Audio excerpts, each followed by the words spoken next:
ready to go. Okay, everyone, good evening and welcome to the March 23rd meeting of the Goffstown Select Board. We start off by joining me in the Pledge of Allegiance. Pledge allegiance to the flag of the United States of America and to the republic for which it stands, one nation, under God, indivisible, with liberty and justice for all. Thank you. Okay, next on the agenda, are there any announcements? I don't have any. Okay, no announcements. Is anyone here for public comment? Okay, don't see anyone, so no one for public comment.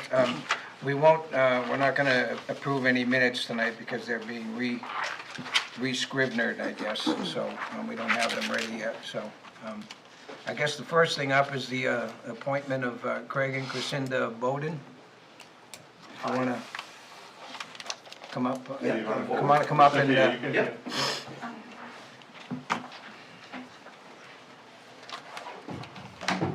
Hello, everybody. Hello. Just for the record, if you'd each state your name and address, please.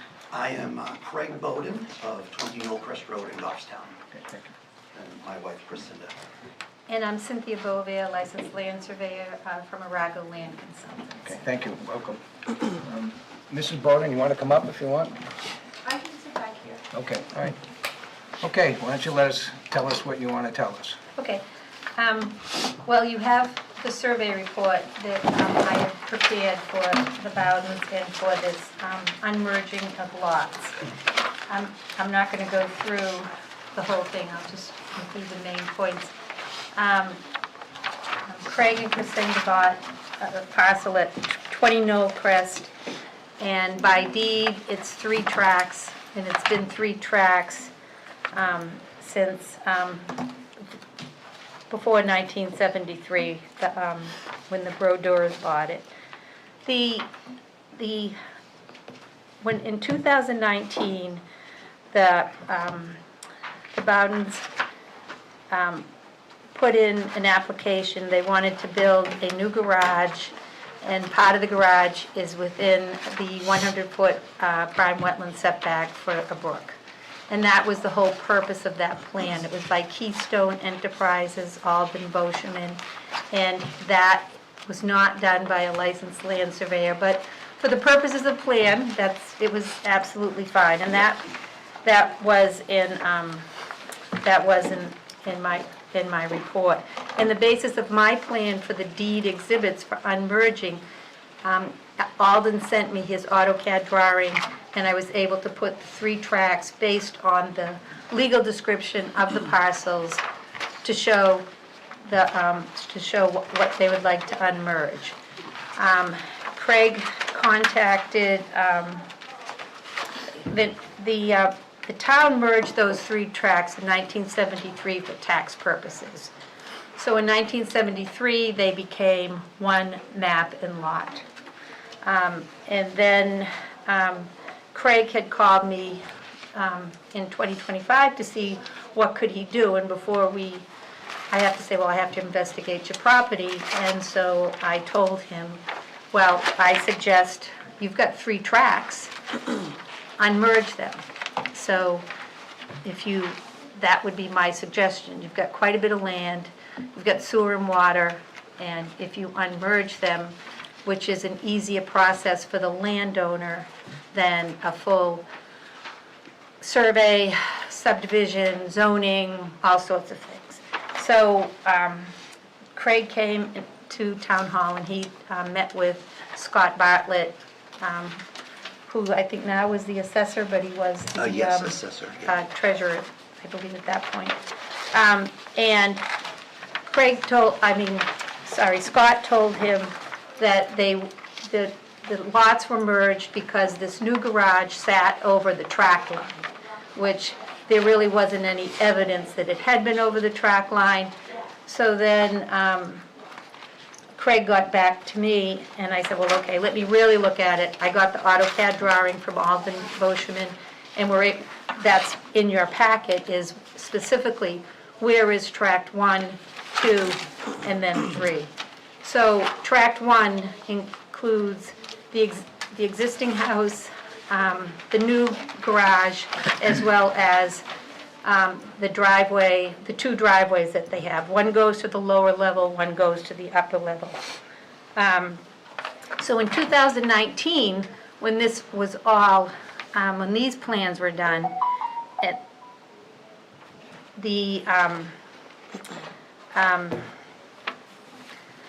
those lots, those tracts were merged by the town of Goffstown. So In that's, 73 you're talking about. well, they were merged in 73, but in 2019, when the plan was for the new garage, the town had involuntarily merged them. So the town was responsible for that merger up until, even right now, the whole thing of them being merged was involuntarily by the town. It was not by any of the owners in the chain of title. The Bowdens are the first ones who have come forward to say, we would like to separate our three tracts, which is the purpose of RSA 674-39 -AA now. So that's really the purpose of why we're here. Derek has been very helpful. He supplied us with everything that was put into your packet. So we have the driveway permit, I have the certified plot plan that Keach Nordstrom did, stamped by Mike Dahlberg back in 2019. But also that certified plot plan does not cover the whole lot. So there's been recently by Joanne Duffy and by Scott Bartlett, there's been a lot of comments about that, that 2019 proposed garage and driveway plan merged the lots, but nowhere on any of those did they show where those three tracts were. More importantly, there was nothing voluntarily that the Bowdens had merged the lots by what was done at that time, to the point that the Bowdens did not know that they had three tracts and that they could be unmerged. And that's what I find as a surveyor. No, people don't know that. And I've been very successful with lots in Manchester, old Amoskeag lots, being able to go and say, you've got two lots. The key is there are no buildings sitting over those tract lines. And that's what would merge things. But in this case, all the buildings, everything's on tract 1, and everything else is vacant. Tracts 2 and 3 of the Bowdens land is vacant. In 2019, they, as part of the building permit and going before the planning board for the building within the prime, the 100-foot buffer, the garage, there wasn't anything showing those track lines, and everything's meet the setback lines. Well, and all three tracks 1 and 2 meet the current zoning regulations for frontage, for area, and then tract 3, which is much bigger, has no legal frontage, but it's the biggest tract out of the 3. So, but the deal is, if they have the 3, they would be being separated, understanding that you're not getting 3 buildable lots. We're not saying anything like that, but the most economical thing for the Bowdens to do is to unmerge their tracts, and then they can see what they may want to do with them. The interesting thing about RSA 674-39AA is that item number 5 states that the restoration of the lots to their pre-merger status shall not be deemed to cure any nonconformity with existing local land use ordinances. So Joanne Duffy and Scott Bartlett's, their argument has been because of the road frontage in the town ordinance, that if you have one driveway, you can have 100 feet of frontage, but to have the second driveway, you need to have an additional 150 feet of road frontage, which for me is, I'm just like, that's a huge leap of the amount of road frontage, but that's what our ordinance, I live in Goffstown, that's what our ordinance says, so that's fine. But this, the RSA is stating, we're not curing any nonconformity. A lot of these parcels, the old tracts, it's amazing that these 3 tracts meet the area, and 2 of them meet the frontage. So the fact that the planning and assessor are saying that but by building that garage and that driveway, you merge those. I don't agree with that. They were merged by the town, and the owners did not know that this RSA was available. Nowhere on the driveway permit did they say anything about the total frontage of the lots, that this driveway permit meets the qualifications of a voluntary merger, but more importantly, that they meet that total frontage of 250 feet, which honestly, we don't know that they have 250 feet of frontage because that whole second tract has not been surveyed. There's really good survey information down where the house is. You can, per the plans, you can see there's a couple of monuments, but as we go up further up Knollcrest, they don't. So, so that's pretty interesting. The other thing that was that was sent to us was the Supreme Court case of Wyndham regarding a garage, and I don't know if you've had time to look through that in your packet. But there, in that case, in Wyndham, they had 5 tracts, and the town and they stated, so they were able to merge, they were able to merge some of the lots, but the garage was on, let's say, lot 9, and it was like 9 inches from lot 10, and the garage was on lot 10, and then the new driveway came in from lot 9 and went over it that way. And the Supreme Court of New Hampshire ruled in that case, lots 9 and 10 were merged because the garage for lot 10 was accessed from lot 9. So in that case, the driveway did make a difference because that was how you would get to that garage. But in this case, they're all on track 1. And the,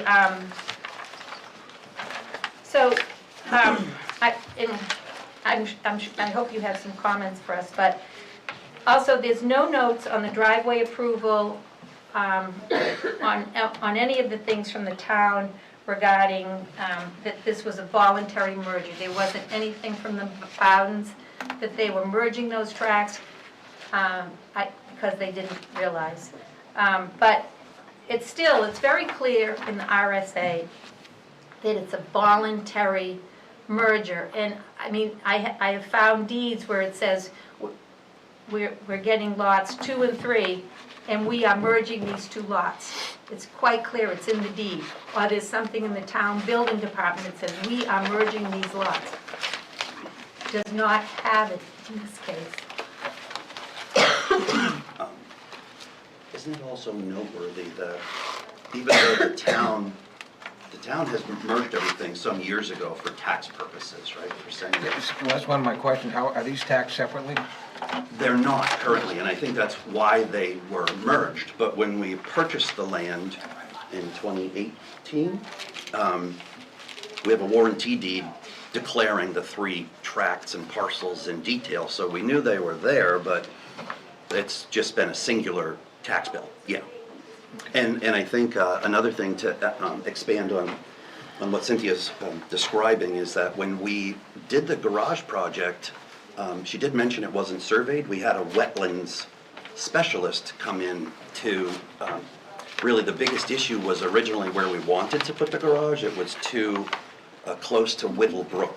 So we ended up having to relocate it to the other side of the house, which is towards Tract 2, which wasn't the original goal, but to avoid a wetlands conflict with Alden's research, we knew we needed to make a concession to the town, and we worked around it, but now finding that it's, because he did not identify the tracts on any of his wetland bound survey, and the tax map doesn't show them, I think nobody identified it as an issue at the time.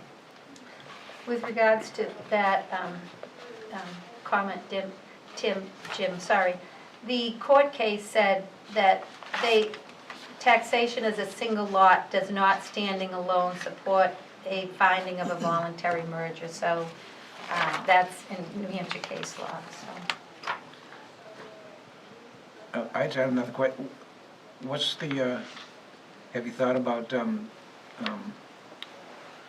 do you call it? Separating, geez. Subdividing? Thank you. What's the difference between subdividing and unmerging? Emerging. Subdividing is if it was one lot, and then going through the whole process through planning board or zoning, determining all the information for that one parcel to, could we get two parcels there? That Joanne had mentioned in her comment about getting a conditional use permit for that second driveway. Yes. That would be, you know, and I think that it's cart before the horse or whatever, in that right when they went to do it, that everybody assumed, well, this is how big the lot is and that's what we want to do. But there's really, it's not even, well, it's in the driveway regulations for DPW, and it is in the parking in 74-2, I think, Eric. Anyway, for that whole, if you have 100 feet of frontage or 150 feet of frontage, but that didn't seem to be, Joanne said that would be something they could do, but that would be, again, once, I think you'd have to go through that if you went to do any more development on Tract 1, or if you wanted to subdivide. But but Tract 2 and Tract 3 are vacant lots. So, Question, go ahead. yeah, I have notes, sorry, Jim. So, in 1971, it says something about Tract 1 and 2 were combined? I think that's in Scott's, that's our assessor's. Scott's document, yeah. So those were the town tax maps combined the two for tax purposes. So, was And that, then in 1973, Tract 3 was combined into that as well, again for tax purposes. okay, so was that voluntary or involuntary in both? No, so if you look at there is a copy of the RSA on page 5 of your packet. This is a law that was enacted in 2011 because throughout New Hampshire, towns have merged tracts of land under the same ownership for tax or zoning purposes, which is what occurred here. And the property owners have a right to come before the governing body and request that they be unmerged. And that's under Roman numeral 2. So there's really, the biggest thing is, under 2B is you need to look at, I guess, the history of the lot and decide whether or not any owner in the chain of title voluntarily merged their lots. Now, they haven't filled out a voluntary lot merger, but have they done any action? That would be, did they build a garage that is on multiple tracks? That's not the case here. I think if you look at the last page of Joanne's memo on page 17, the only thing that's kind of in question that we see is when they came in for the second driveway permit for the garage. Our zoning ordinance has a requirement that you have 100 feet of frontage for your first driveway, but for a second driveway on the same lot, you need an additional 150 feet of frontage. So you need a total of 250 feet of frontage. It sounds like the contention of the property owner is that wasn't a voluntary merger, and we're just pointing that out as staff, and you need to make a determination of whether or not that act voluntarily merged tracks 1 and tracks 2. Because the frontage would have to extend it to track 2. Yes. Got it. Right. And so on track 1 and 2, at least from the, again, the notes, it says .499 acres for tract 1 and 2, and our minimum right now is .5. Is that correct? 499 might be tract 2 alone. Yeah, that might be, I think they're all around half an acre. You've got what, The- 2 total? Yeah, well, from Alden's, I was able to, in AutoCAD, track 2 was .51, whatever. But the deal is, that whole easterly boundary, it has not been surveyed. That's what I was gonna ask next, is none of it's been surveyed to No. confirm whether or not you would be in the minimum lot size if we did that, correct? This would be correct. Okay. And, but. But that's not a requirement of the Right. statute. It's Okay. not a Yeah. requirement that to unmerge them, they have to meet zoning standards. It's, did the owner take an action that voluntarily merged them? And No, go ahead, let Josh finish his stuff. so, if the second driveway was put in place, that was a requirement then to have 150 square feet. 150 150 additional added. Yeah. Yeah. frontage, So at yes. that time, that was a requirement. It was, I did go back and look through the ordinances in those years, and, but I will say that, in talking to the Bowdens, and anything in the driveway, and the full driveway permit here, thank you, Derek, that nobody mentioned the total frontage, that it was for 250 feet, that never came up. Like the statute existed, but it was never presented in any of the context of the permit application. And Josh, we have not had it surveyed, but it Yep. appears that our frontage for tract 1 and 2 together is only 225 feet total anyway, give or take a few feet. So it's not likely we would have been able to get it approved had that been a definitive predicating issue. Thank you. In my pack, I'm sorry, I know. No, it's okay, go ahead. In my packet, I did have the original plan for Knollcrest, and it's 2 sheets, they're really, yeah. they're really, I have it's really old, but this. you'll see that, that's, yeah, those 2, they kind of, how they fit Yeah, together, these but guys should, track 2 is cut, you've got further lots on Knollcrest, but then track 2 pretty much goes from one of the, there's 3 lots as you're coming in off Oh, the they're back backwards, mountain yeah, road, sorry. yeah. And then you've got track 1 is lot 24 of the original Knollcrest plan, plus additional land. And then track 2 is the old stone walls up to the next lot, which is at the corner of Ashlar and Knollcrest. So therefore, track 2 is going to get the remainder of any frontage between those original lots from this record plan, which is not the best thing in the world. yeah, they're dated, but So the original 3 lots, tract 1 was sold in 1963, tract 2 in 70, and tract 3 in 1971. And then from that point on, when they were sold to the Brodeurs, they were always sold together. So they were 3 distinct owners that came from 63 till 71. And I have an extra copy of this if you guys need to see the chain of title.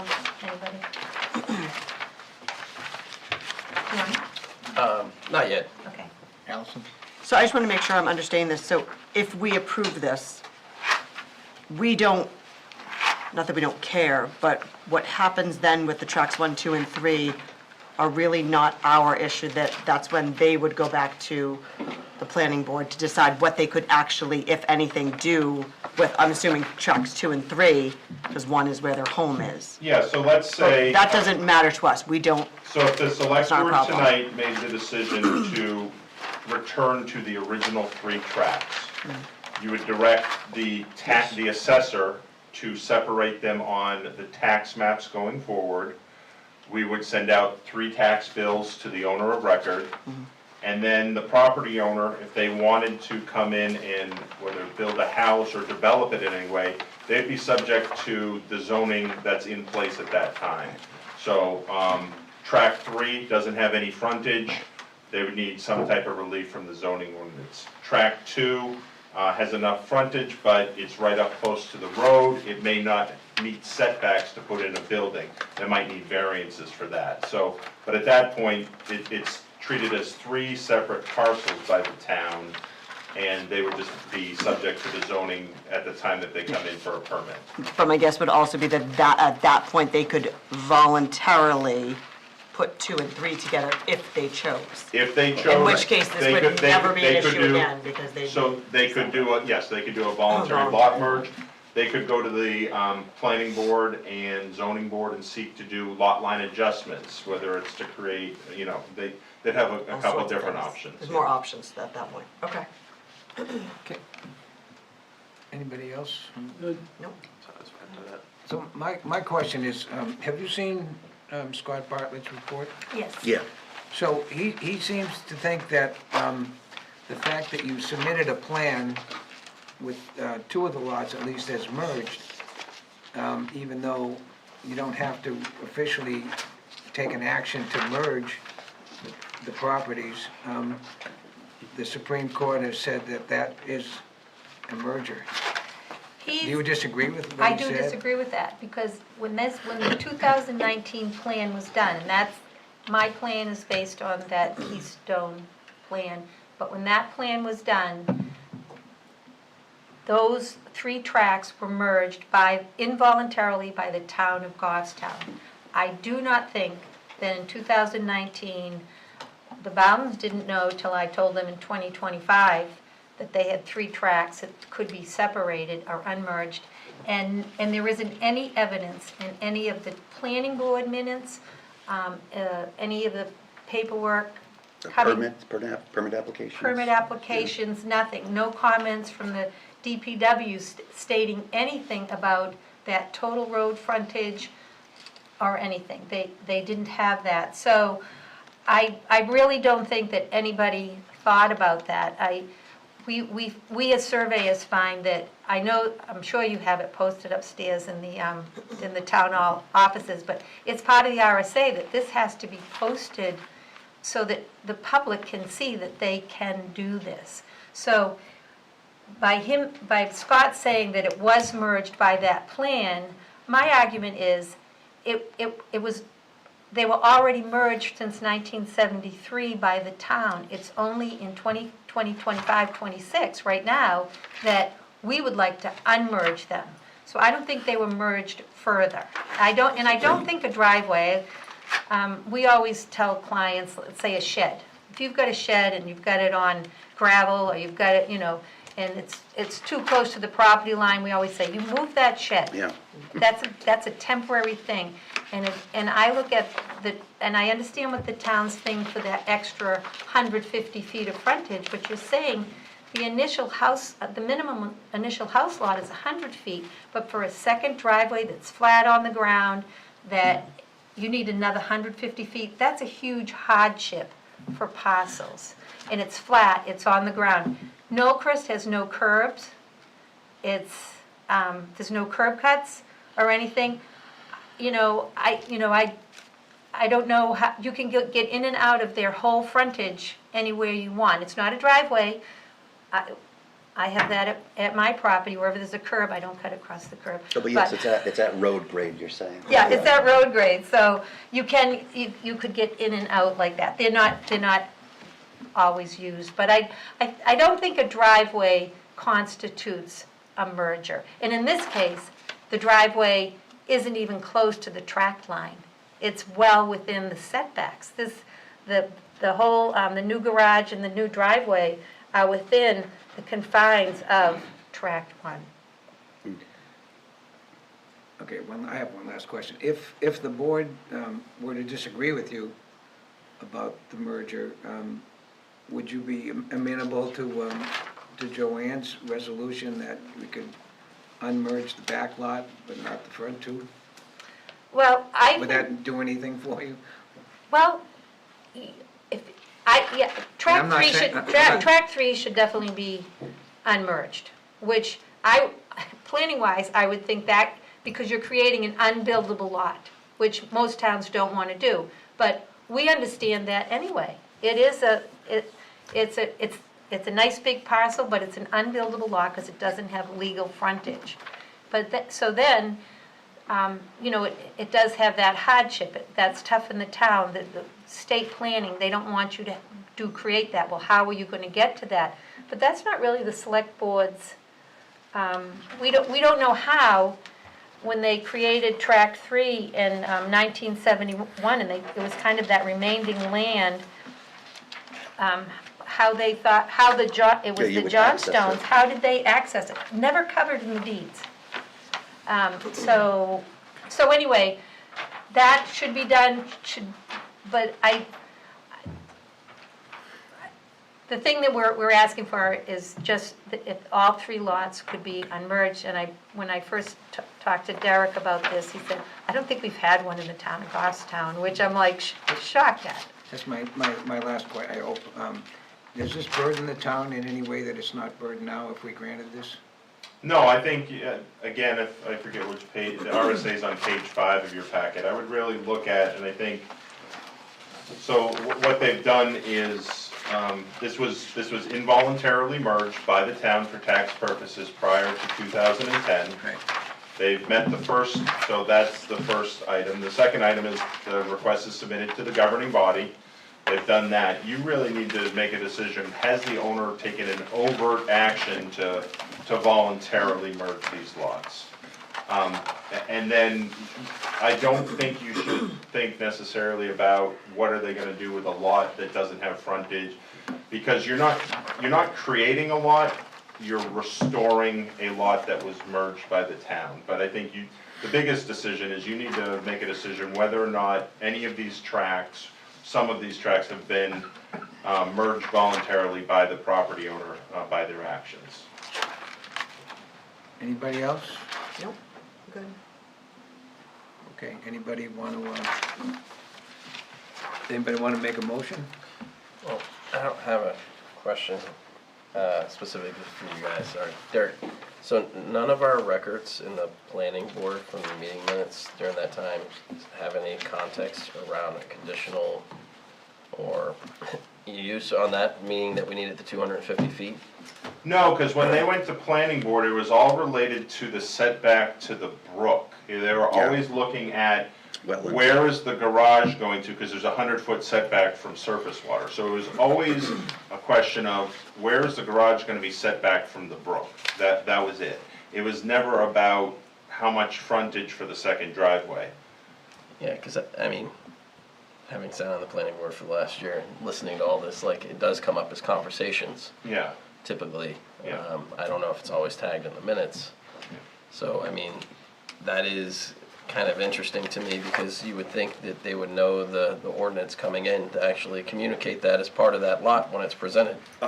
I would think on the driveway permit, if you're applying for a second driveway, that should be stated on the permit application? Or the permit itself? Typically, it goes to the town, like. Department of Public Department. Works. First. Yeah, from the DPW. And then they have that discussion, and then if it's required, then it goes to the planning board, because otherwise, if it's just a driving permit, most of the time, and if it meets those conditions, it's not a problem. So if it didn't meet those conditions, then it would go to the planning board. So did it go to the planning board? No. No. Yes, So- it did.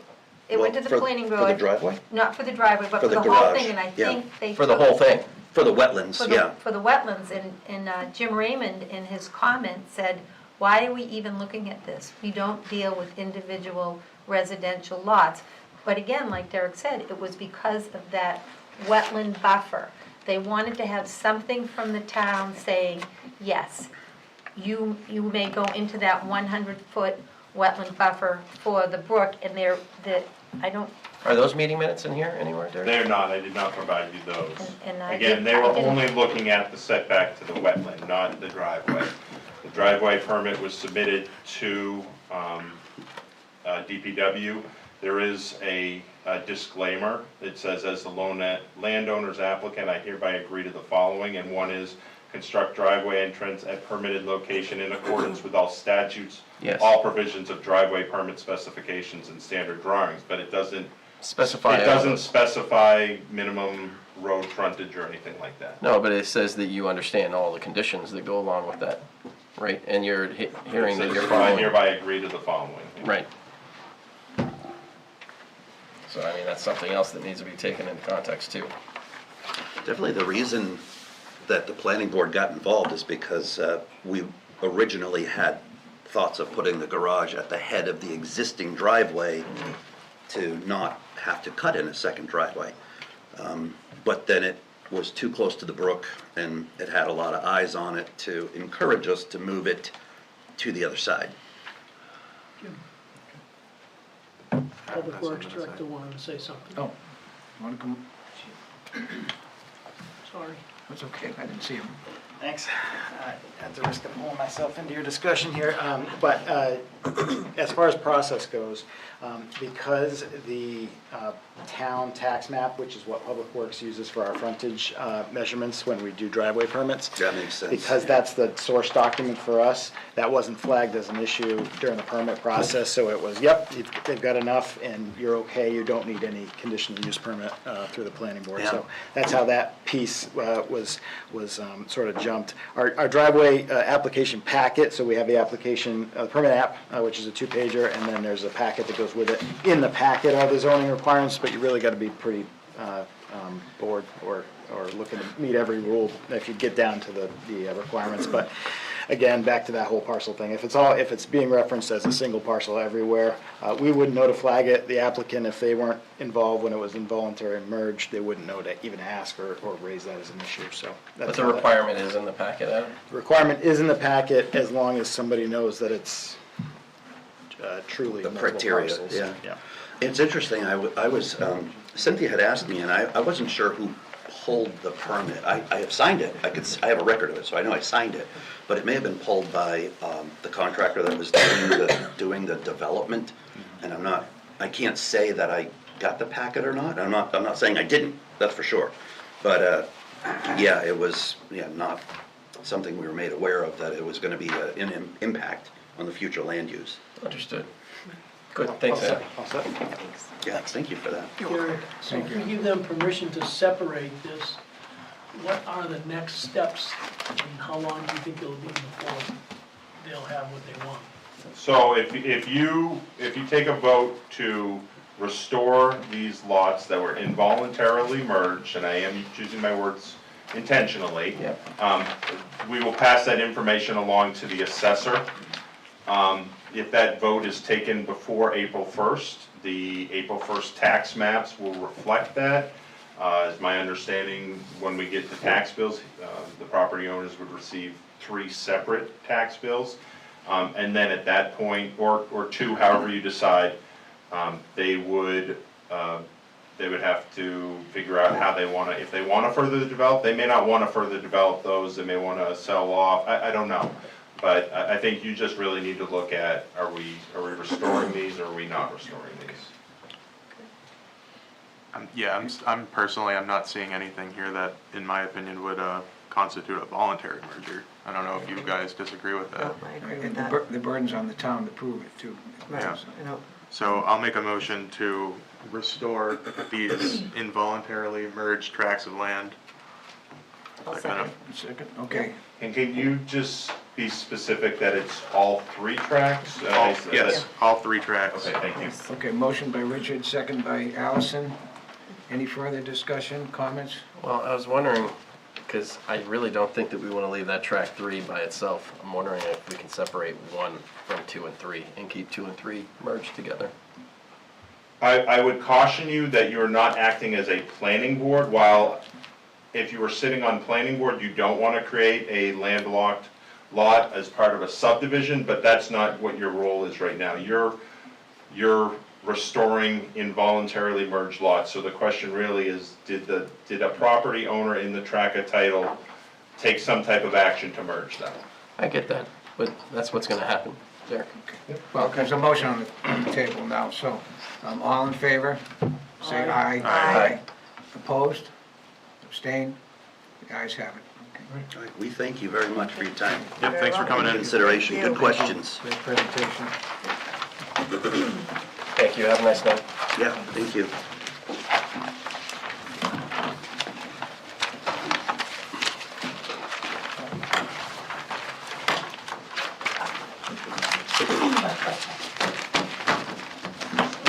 Okay, next on the agenda is old business, section 5. And I guess I get to do what we do, a little housekeeping, I guess. So just to make it official, I've appointed this guy over here as the vice chair. And I figured we'd have a young guy and an old guy, and I'm the old guy in case you're wondering. So congratulations. Thank you.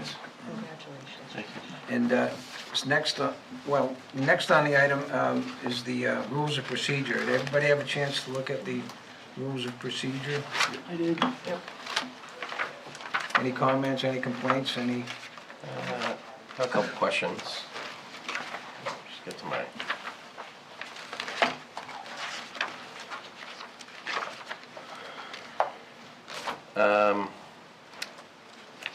So on 125, I know that sometimes I take those in non-geographically bound of the town. Is that still okay, considering that we have another section that talks about individuals can dial in, or does that need to be modified? The quorum has to be here, right? Correct. Okay. Under RSA 91A, a quorum has to be present together. I don't think by having someone who's traveling and participating remotely, that constitute a meeting outside the geographic boundary, but that's a good question. Okay, 133, Derek. Yep. Is somebody else going to be taking minutes, or are you being appointed still? No, or actually, that's why you didn't have minutes to approve. Our new executive secretary that started last week has been working on those. She's using the AI tool, so she's been learning the quirks of that, so she's going to be taking those. Perfect. And then, more of a question, I think, than anything else.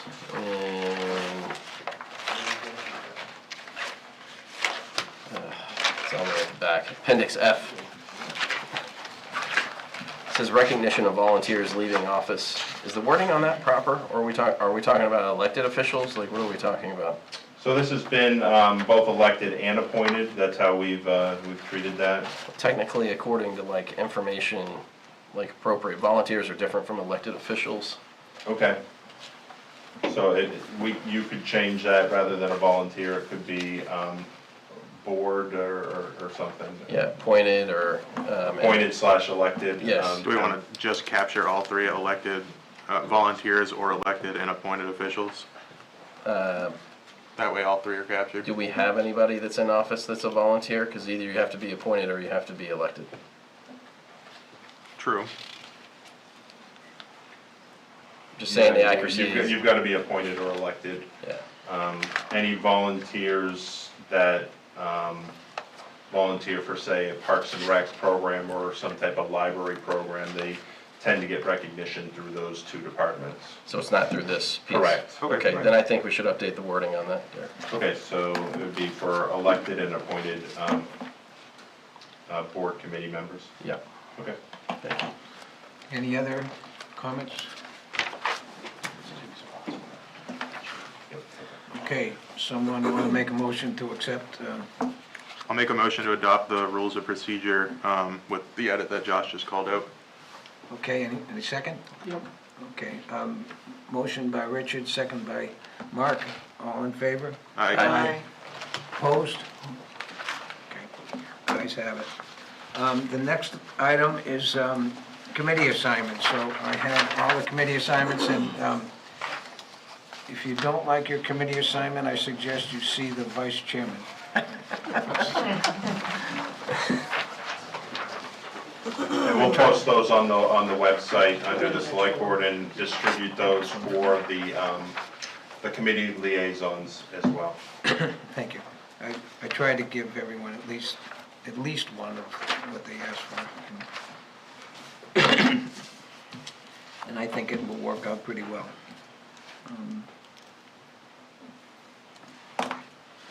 Okay, the next item is 5, Roman numeral 4, the special election.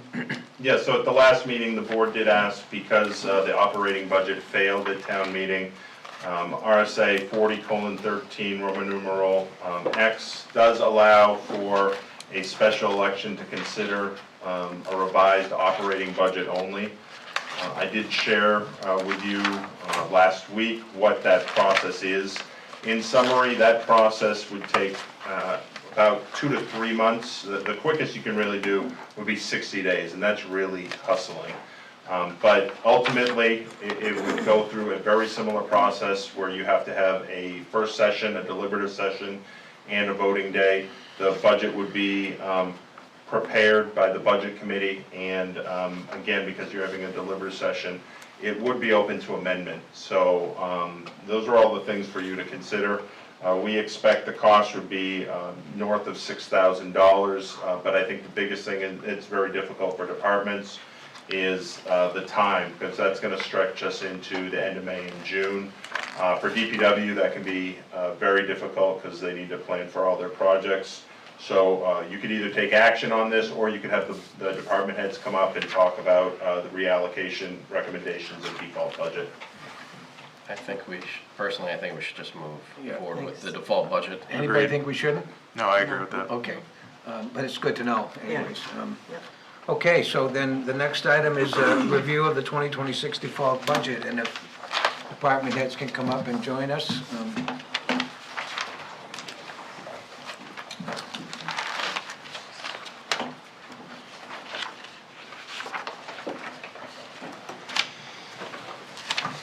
So last week, we talked in more general terms about the default budget. Department heads worked a little bit further on that, and what I provided you is a reallocation, because that's really what we're doing. We have it's a bottom line budget. The department heads have worked together to come up with a reallocation to really identify those items that are important. We'd be happy to talk through with them, and if you're okay with it, what we can do is kind of go through like we did last time, is just an overview from each department. Overall, again, because we're under default budget at this time, non-union employees would see no increase to their base wages. One of the changes we did make is we did want to keep longevity. Right now, longevity in the personnel plan is based on years of service. 10 years ago, if we were in default budget, we might pause everybody on where they are. That made it very hard when you had new employees come on. You're almost tracking everybody a little bit different. You had to kind of put a note of where they are. It also widens the gap between 2027 default and 2027 proposed budget. So our recommendation would be to maintain what longevity should be. So in the cases where we had retirements or people left, we might have a savings in those longevity lines, but then we have other people that are advancing, other non-union employees that are advancing through this stuff. So it is a little cost, but it's not a huge one. In terms of admin, the things I guess I need to highlight is, for the most part, Can I ask everyone, when it's your turn, just identify the pages are numbered at the bottom. You can just let us know where you are. Derek, can I ask a general question too? Absolutely. I was looking through this today earlier. I was noticing that on the department totals, sometimes it looks like you were trying to do a difference between the department had proposed and the default to get whether we were over or under. in that department. Yeah, Yep. but like on page 10, that looks like we're under by 6,800, but you're actually over 6,800. I'm wondering. Right? Yeah. I was trying to make sure I wasn't losing my mind. I was doing this in the back of the room on Saturday while you guys were You were calling out supposed to be paying names. attention Yeah. to what we were doing, So, counting ballots. so yes, are there, it looks like there are some issues there, Yeah, so. okay, I just want to make sure I was not Yep, losing it, okay. yeah, I'm used to 2 big screens, a keyboard and a mouse versus the track. You know how I like my Yeah, spreadsheet, yeah. so. So, in admin, the first item, I guess, I would need the board's decision on and a vote up or down, and you can wait until you get all of these comments from all the department heads. But on page 2, on line 56, I did zero out these stipends for supervisors of the checklist and moderators. Again, that is an amount that is not included in default budget. And I didn't, I think that needs to be a decision of the select board. If that's something you're gonna do, then you need to find it elsewhere. I will mention that you have 2 very difficult elections coming up for the moderators. The town moderator receives a stipend for $300 for the day of the election, and that's all he receives. He doesn't receive anything else for all the preps, all the meetings, he didn't recount anything else. The assistant moderators, same thing. If they come in as an election worker, they do get election worker wages that day, so for the testing of machines and stuff like that. And then for supervisors of the checklist, the same thing I said when I presented the budget in the fall. We used to have to do a purge of the checklist once every 10 years. There was a change in law last year where they have to go through the checklist every year. Anybody that hasn't voted, they have to send certified letters out to those people and check if they're still within the town and should remain on the checklist. So a duty that the state used to say you have to do once every 10 years is now an annual requirement. So they're gonna have more required meetings as well. So I do need to highlight that line that, to zero it out in there. Throughout, we have looked at basically all of our lines and reduced them where we could. We will be making changes in our tax collection. We're not gonna, we have one more set of, we have enough return envelopes that when we do the June tax billing, we will send return envelopes, but after that in the fall, we will not be sending return envelopes, some of those things. We have looked at, furniture, everything that we can. I have had increases in electricity and some other things because I simply will just be below in that line. We did put in almost everything for information technology that was proposed. The only things that we didn't include was $15,000 for CCTV camera replacement. This is the first year that we're out of warranty with those. Luckily, we've only had to replace a handful, but I wanted to build that into the operating budget so we get out on a replacement schedule for those. And then the Munis cloud hosting, which is really for disaster recovery and increased cyber security. That was $35,000. Other than that, I don't know that there's a whole lot of items to highlight. One is forego select board Halloween candy in the fall. Because that's in the fall, it might be a wait and see if we can get some savings elsewhere.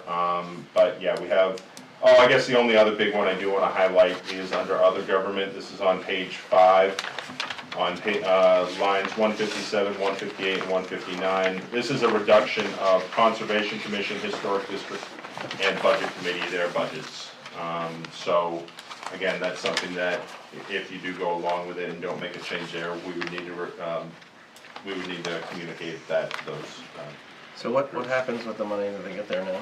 When you're saying reduce that? So the biggest one right now is the Conservation Commission annually. They have, they are part of the state conservation group. They also use it for if they need to hold public hearings, if they're gonna tap into the conservation fund. The biggest amount is they do pay for a share of milfoil treatment that's done at Nemaski Lake. As you can see, their actuals in 2024 and 2025 were below $6,000. So that is, again, it is a reduction, but it's something that's below what they spent the last 2 years. Budget Committee has historically used that for training. We did maintain money in there for budget training, but also minute takers, again, with the new executive secretary. Once she gets up to speed on that, and those meetings are mostly in the fall, we think we can handle that. And then Historic District, they have used those for various projects. They are a land use board, so if we have to send out a butter notification, we do have some money held in that line. Derek, can you explain the longevity comment again? Yeah. Just a little bit more in depth. Yeah, like so what the you're way, talking about. so under our personnel plan, once you have been with the town for 8 years. Yeah.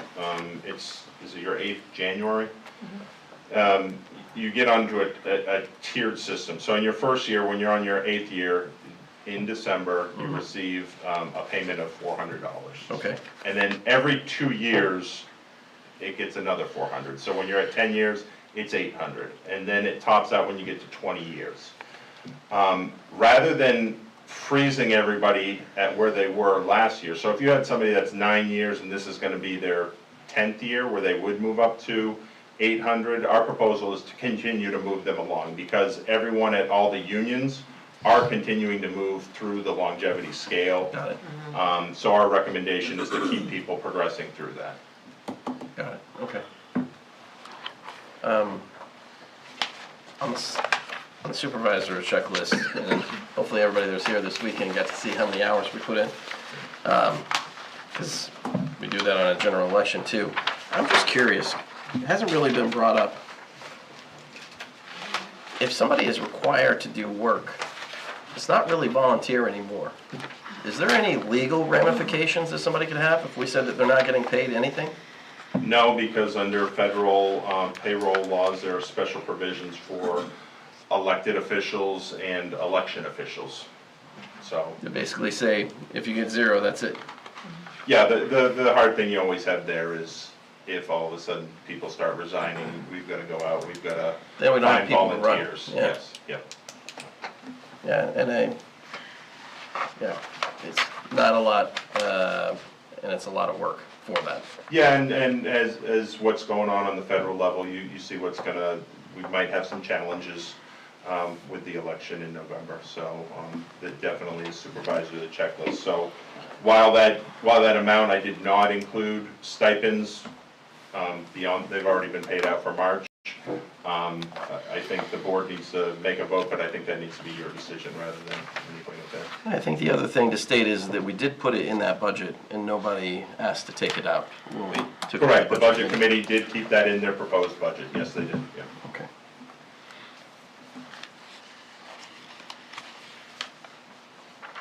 And then if you see at the bottom of page,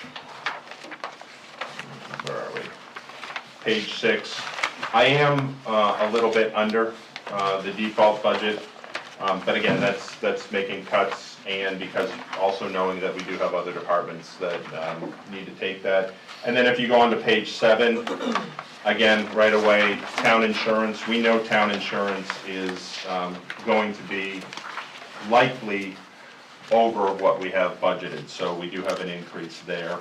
Again, if we have people that change plans, or we can project a savings later on in the year, then we don't necessarily need the money, but that's one that we do not want to get caught in December having to steal from other departments to get it to. I'd rather move it there now, and if we have to, steal it at the end of the year for other departments.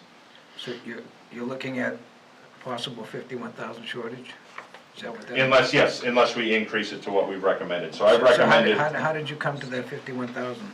So what we've done is we took, if you look in this, where it says 2026 default, especially on line 201, our property insurance, again, this is where a lot of the times you'll hear from people in the community, oh, default is what it costs to do what you did last year. No. Our property insurance went up $70,000. It went from $200,000 to $270,000. So we've got to put that in there. And what we've done is the bill for our insurance premiums was $244,000. And then what we've done is we've added in deductibles. So we've added in necessary deductibles to kind of get where we need to be. Okay, thank you.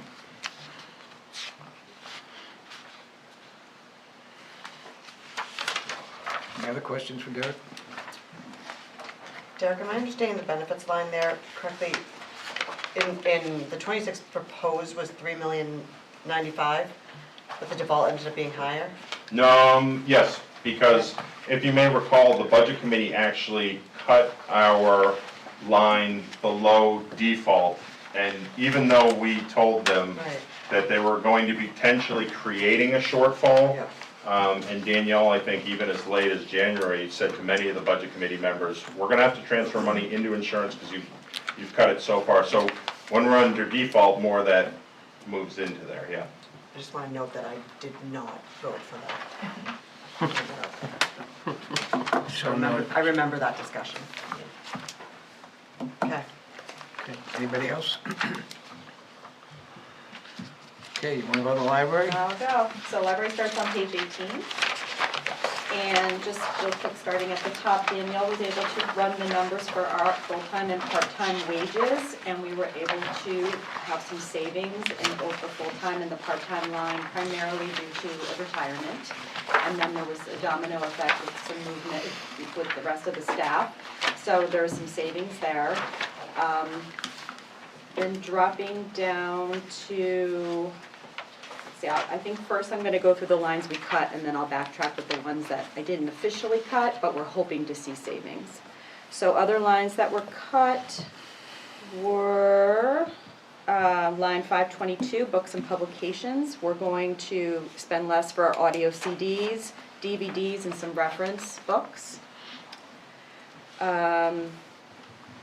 And let's see, flipping over to page 19, line 536, which I mentioned last week, the electronic subscriptions, we're dropping Hoopla down and have a savings of $4,500 there. Those are the lines we've actually cut. The lines that I'm gonna be working very hard, and the staff and I have already talked about it, there'll be some spending on some of the lines, and some of the others there may not be any. So for example, line 515, legal services, we have $4,000 in that line. That was the default. We'd actually dropped it in the proposed to be only 2, I think, but we're back up to 4. So hopefully we won't need those funds. Assuming that nobody in our town sues our library again? Correct, Okay. yes. And then the other lines that we're looking at carefully are 513 and 514, employee development and travel expenses. It's gonna be really bare bones, must-have. We do have some new library board trustees who have been elected, so there might be some training there. What else? Toner, I think we've probably seen it in other places. Toner costs are very high. I'm gonna try to stay at 3,000. I'm not making any changes there, but you know, that is just one thing to watch. Let's see. It looks like you increased the fee Um, that you're charging for the, Not yet, but we're still You're going, evaluating. But yeah. if you're talking about printing and copying, so even if we do that, which I'm fairly confident we will for color copies, we're a little low for that. Yeah. That money will come to the town. Yeah, so you. Yeah, it doesn't help us on the expense Yeah, side. but it helps Of the course. town as a, whole. I mean, Correct. it is kind of a small number, but every little bit yeah, helps, so. absolutely. Hopping back over to page 19, let's see, the facility maintenance line. So we have this wonderful drainage system in the parking lot, which is working beautifully. There are some new expenses associated with that, which is in the notes, $3,000 a year for pump maintenance. I did get just today the quote for the sprinkler heads, and it was blessedly not as bad as I was expecting. I'm not sure what I expected, but it's around $1,000, so that's not, you know, so that's that. But this is my first year in this job. This is the line that I'm the most not totally sure, because you don't know what's going to come up, so we'll just keep an eye on that. Programming line 534, we had requested an increase to that for 2026, but we'll live with the 9,200 as best as we can. But it is a big part of what we do, so that'll be a challenge. And I think, the only other thing to point out is the mobile communication line. I did add $480 to what was in the default for a business cell phone that the trustees approved. But overall, we've got some savings under default, and that, of course, will be contributed to our parking lot paving. Awesome. Yeah, so if you look at page 21, that last line, we did add $13,000 back into CIP for the second year of that project. Awesome, Joe. Thanks. Any other questions, any comments for the library?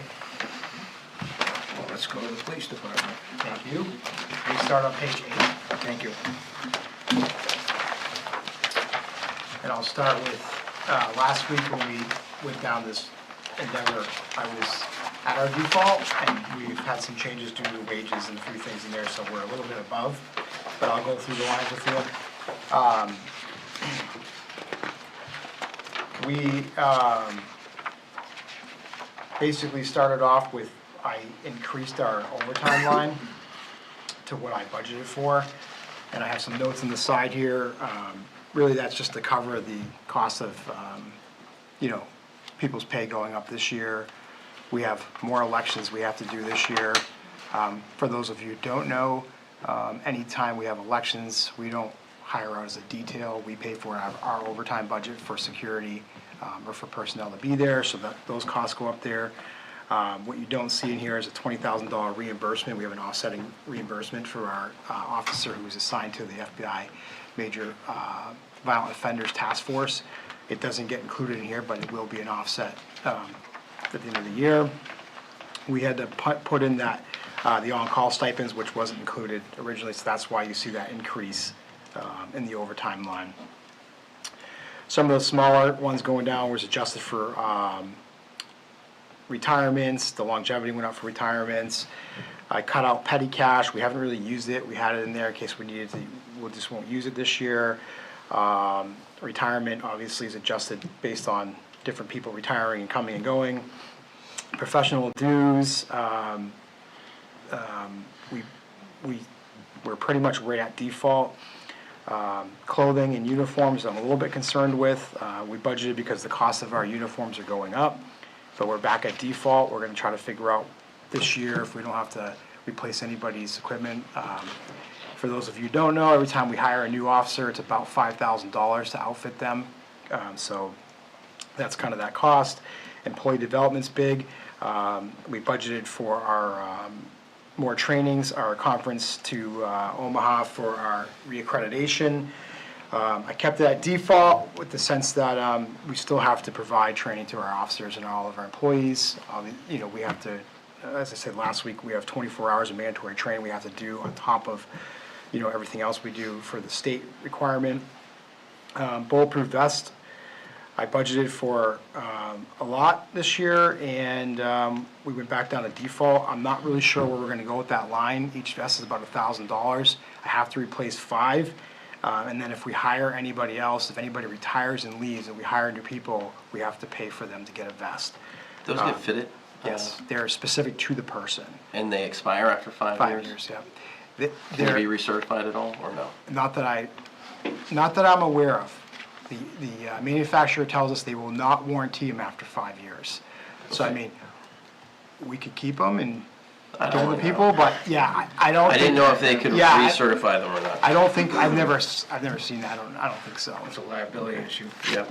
Yeah, so that one, I think I presented in our budget presentation altogether, that for every person that leaves, we basically, we buy them a new one. So I had budgeted for, I knew we had a couple retirements coming this year, and potentially if anybody else leaves, so I'm back to default, but, we'll have to really carefully monitor that throughout the year to see where we're at with that.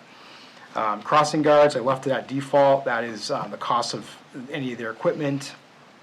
Travel expenses went to default. We still have to travel to go to Omaha and other people's mileages when they travel for work, for different trainings.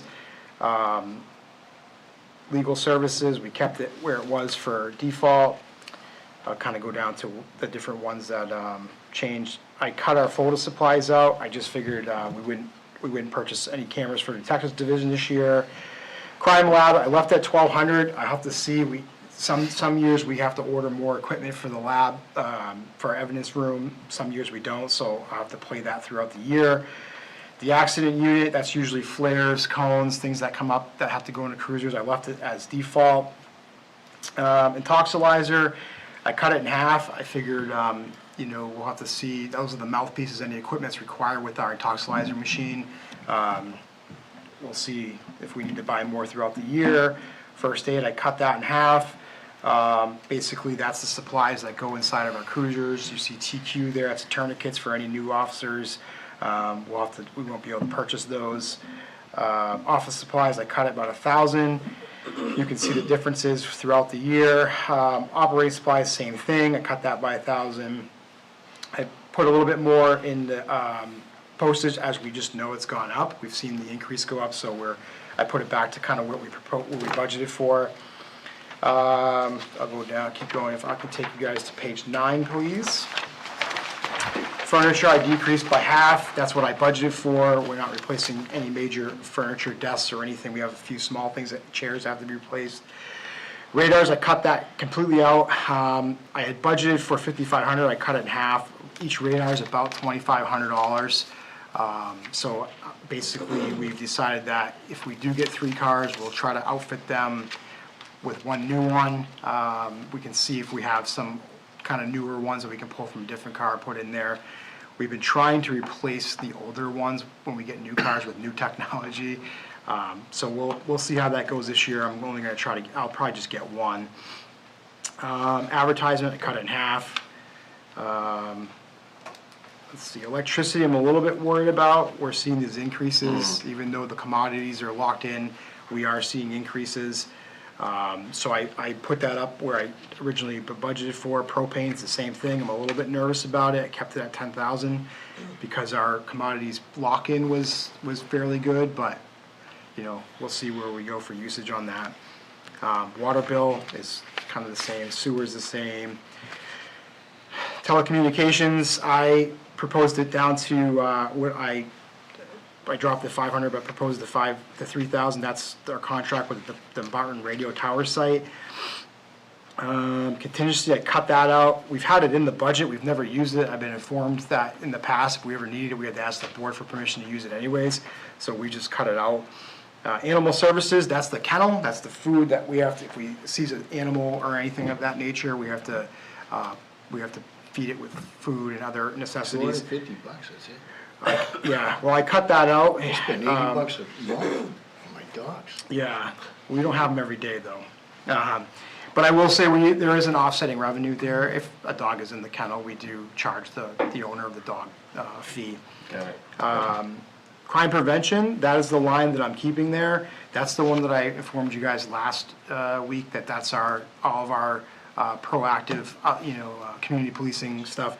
That's the one that if we get to in a really pinch this year, which we already are, but if it gets worse, I will be coming to this board. You'll pull from that line. I will be asking you guys and telling you where we're at as far as some of that, the DARE stuff, the Halloween stuff, National Night Out, Pumpkin Regatta, some things of those nature we'll have to discuss, I think, at a future meeting. Okay.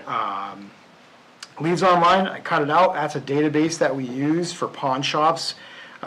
We've been using it. It's, I guess we'll just have to cut it out and figure out if people are selling stolen items throughout towns without the database.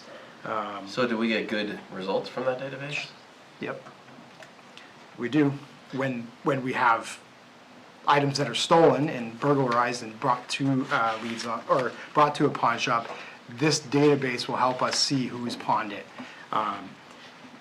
In the past, we have used other people around us, other agencies have helped us out. I've been informed this year that we are part of an organization throughout New England that might be able to give us access to a separate database in this. So we're gonna try that this year, cut this out and see where we go. Okay, when will we have some update on whether or not that's working or not, Chief? Should we do that at a quarter, 2 quarters? Yeah, we can, I can see it monthly. We used it when we are investigating a burglary or a theft. Someone's stuff is stolen, and we use Leads Online to see if that item or if anybody we know in the community is a suspect. We can see what they're basically pawning. It just comes in the waves of, if there's nothing going on, there's not a lot of burglaries, there's not a lot of thefts, we don't necessarily use it. We just pay for it throughout the year. We have access to it whenever we want. And then this year I just said, well, it's something that we have the ability to use, but. Yeah, I think good or bad, I think it would be good to get an update. They'll Sure. let us know, especially as we get back towards the budgeting Yep. process. Like, people should know if it's working or not. Sure, absolutely. I will update you guys on that. Accreditation, that's the fee we have to pay to keep our accreditation. Radio repairs, I'm gonna keep it as where we were, because we just never know when our radios have issues, they come up, we have to fix them. Gasoline is another big one this year, I'll keep it where we budgeted for. Default, we'll have to see with, obviously, the commodities, where we're at with the war. Fleet maintenance, that one, we're gonna keep it there, that's all the fleet stuff that we do for our cars, the tires, any, you can see the AVLs, car washes are just shy of 6,400. That's just for the cars itself, that's the yearly cost. The fleet maintenance supplies, I've cut that in half. That was all the supplies we need: windshield wiper fluid, windshield washers, wipers, anything that comes up, that's any pieces that we need to fix anything, it comes out of there. In the past, we haven't used a lot of it, and there's been a couple of years where we've used 16,000. So I've looked at our past usage and just cut it in half, and we'll see how we go throughout the year. The equipment line, that one we went down to default, as we have a contract with Taser, we have to pay. Facility maintenance, I'll leave that at default, but to be honest with you guys, that one's always up and down. I mean, we just had our hot water tank blew out this year, just the other day, we had to get it replaced for the agency. It's just unforeseen stuff that comes up. So I kept it at default, because we know in the past, we've always had issues with that, the PD. The supplies for facility maintenance supplies, that we kept at default, or I dropped it down 500. HVAC maintenance, I decreased it to what I initially budgeted for. And I will bring you into this next section's communications. You'll see some of the savings that came from finance, just of different short-term disability. Everything else kind of stayed the same. I'll bring you to page 10, please. Office supplies, I kept it that way. If I need to decrease it and reallocate, I will. Operating supplies, we decreased it by half. We just haven't really been using it in dispatch. Furniture, I keep the same, because one of our chairs in dispatch, as you guys know, is about $3,000, and we try to replace one each year. And then the equipment maintenance is, you'll see that one's a pretty significant change. I had budgeted for $36,680. That's our contract that we have for our radio maintenance agreement.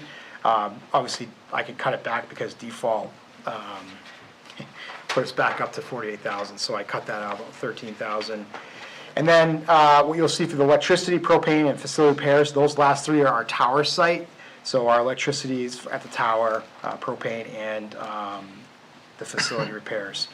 So originally, like I said, we were pretty close to default, but now we're a little bit over due to some of the changes in the wages for the on-call stuff. So we'll work with the rest of our colleagues at how we can make that up. And can I just point out one thing, because you're gonna probably hear this from Chief Selleck and Adam as well. These are three departments that rely on overtime. Our budgets are much different than the school. Overtime, it's the appropriation that was approved the prior year. So what you see here in the police chief's budget is, you see he had to shift so that he can get to the overtime that he needs. And keep our people and keep people safe. Yes, Yeah. so for operations. So that's where, when you get to the bottom line, on 284, it is a slight increase, but again, when you have to shift all that for overtime, and we have had some questions from some members of the community and budget committee members of, oh, isn't your overtime in your default budget? No, it is not. And if there is a town out there that does that and they have a legal opinion, I would hope they would reach out and share it with us. Good to know. Any questions for the chief? Thanks, Chief. Good job getting through that. Thank you. Okay, Mr. Parks and Rec. Mr. Parks and Rec, page 17, one page, 27 lines. What we have here is, we have a default budget of $640,040. we're gonna end up with a proposed budget. It'll be $2,800 below default, so we'll be at $637,219. Where the biggest savings for us is the no full-time employees getting a raise. So that's the biggest decrease rate. That is the decrease for this department. I mean, I could go line for line, but I mean, there's pretty much, that was the biggest difference. I held the electricity line at 15,011.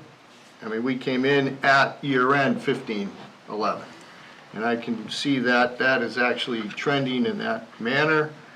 The water line, I kept that, the water usage, that's for all irrigation and all that, I kept that at 13. I mean, last year we had a drought, and I don't think we're gonna get out of a drought this year either. I think it's gonna go right back into it, and I think we need to be proactive, so. Making these adjustments, and then our contract services, which is basically our officials that referee our basketball games, lacrosse games, things like that. And I've already been notified that the lacrosse world is going up $10 per man. You're missing out, Josh. I know. You're missing out. They're going up $10 per man. Basketball's going up $10 per man, per person, excuse me, I'm sorry. So we gotta be ready for that. And I mean, that's kind of where we went. We're gonna be 2,800 below the default. Any questions for Rick? Will you be able to survive on the diesel? I see your diesel is pretty well. Yeah, the diesel and gas, I lowered it just based on our contracted rates that we had, what Danielle gave us. I mean, we had really good numbers. No idea. Just looks a little. Who knows? Maybe we'll get some surcharge and every one of us is gonna get whacked. Yeah. I don't know. Thank you. Okay, fire. Page 11, please. So very similar to what the other departments have talked about, Danielle went through and made the adjustments for the changes due to the chief's retirement. You're paying less for the current chief, as well as you're paying less for the current deputy chief. So there's some savings there.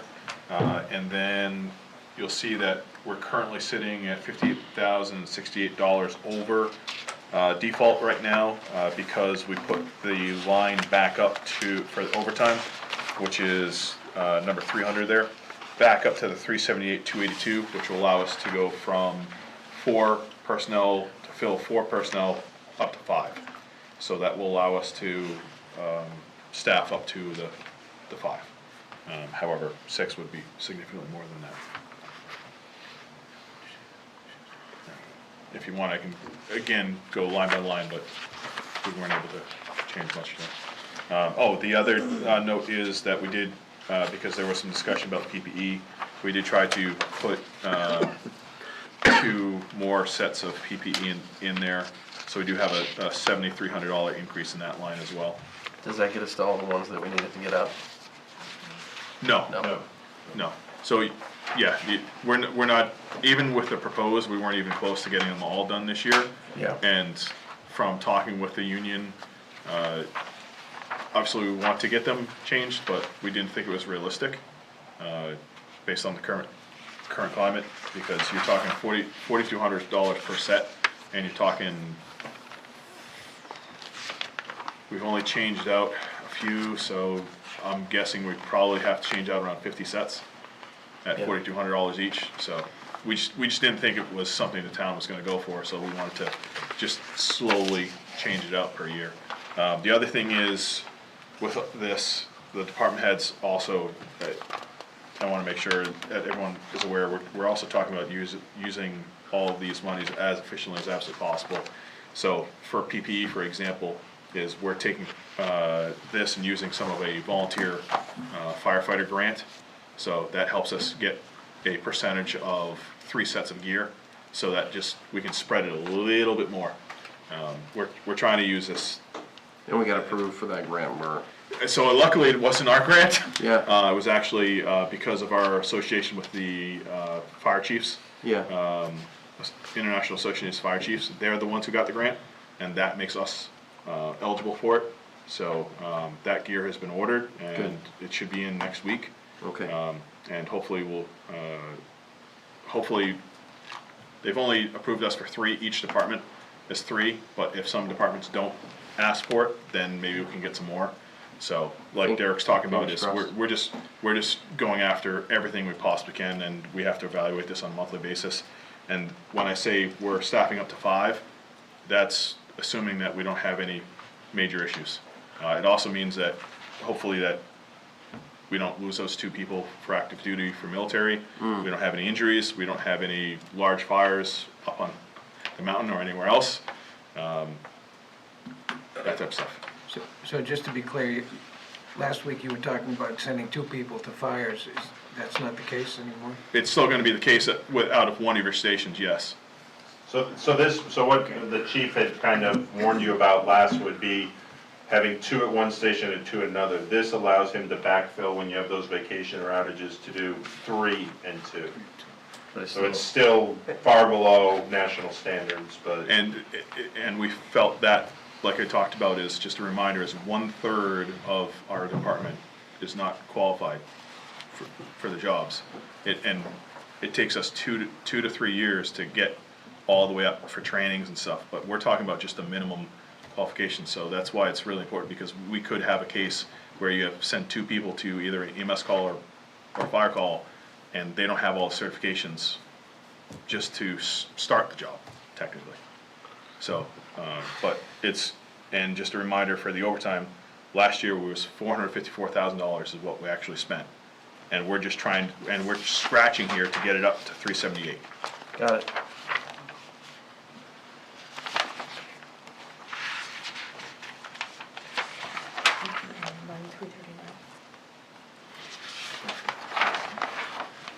Oh, yeah, and just, I had mentioned before the meeting started, line 339, this was the one change. It was not in the version that was emailed out to you. I had accidentally dropped fleet maintenance, that this puts that back in the default amount. So that's where the chief had done a really good job to get it to almost 0 impact in his department.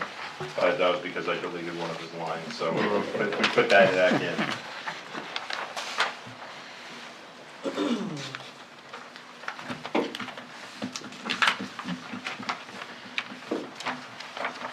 Any other questions, comments for the chief?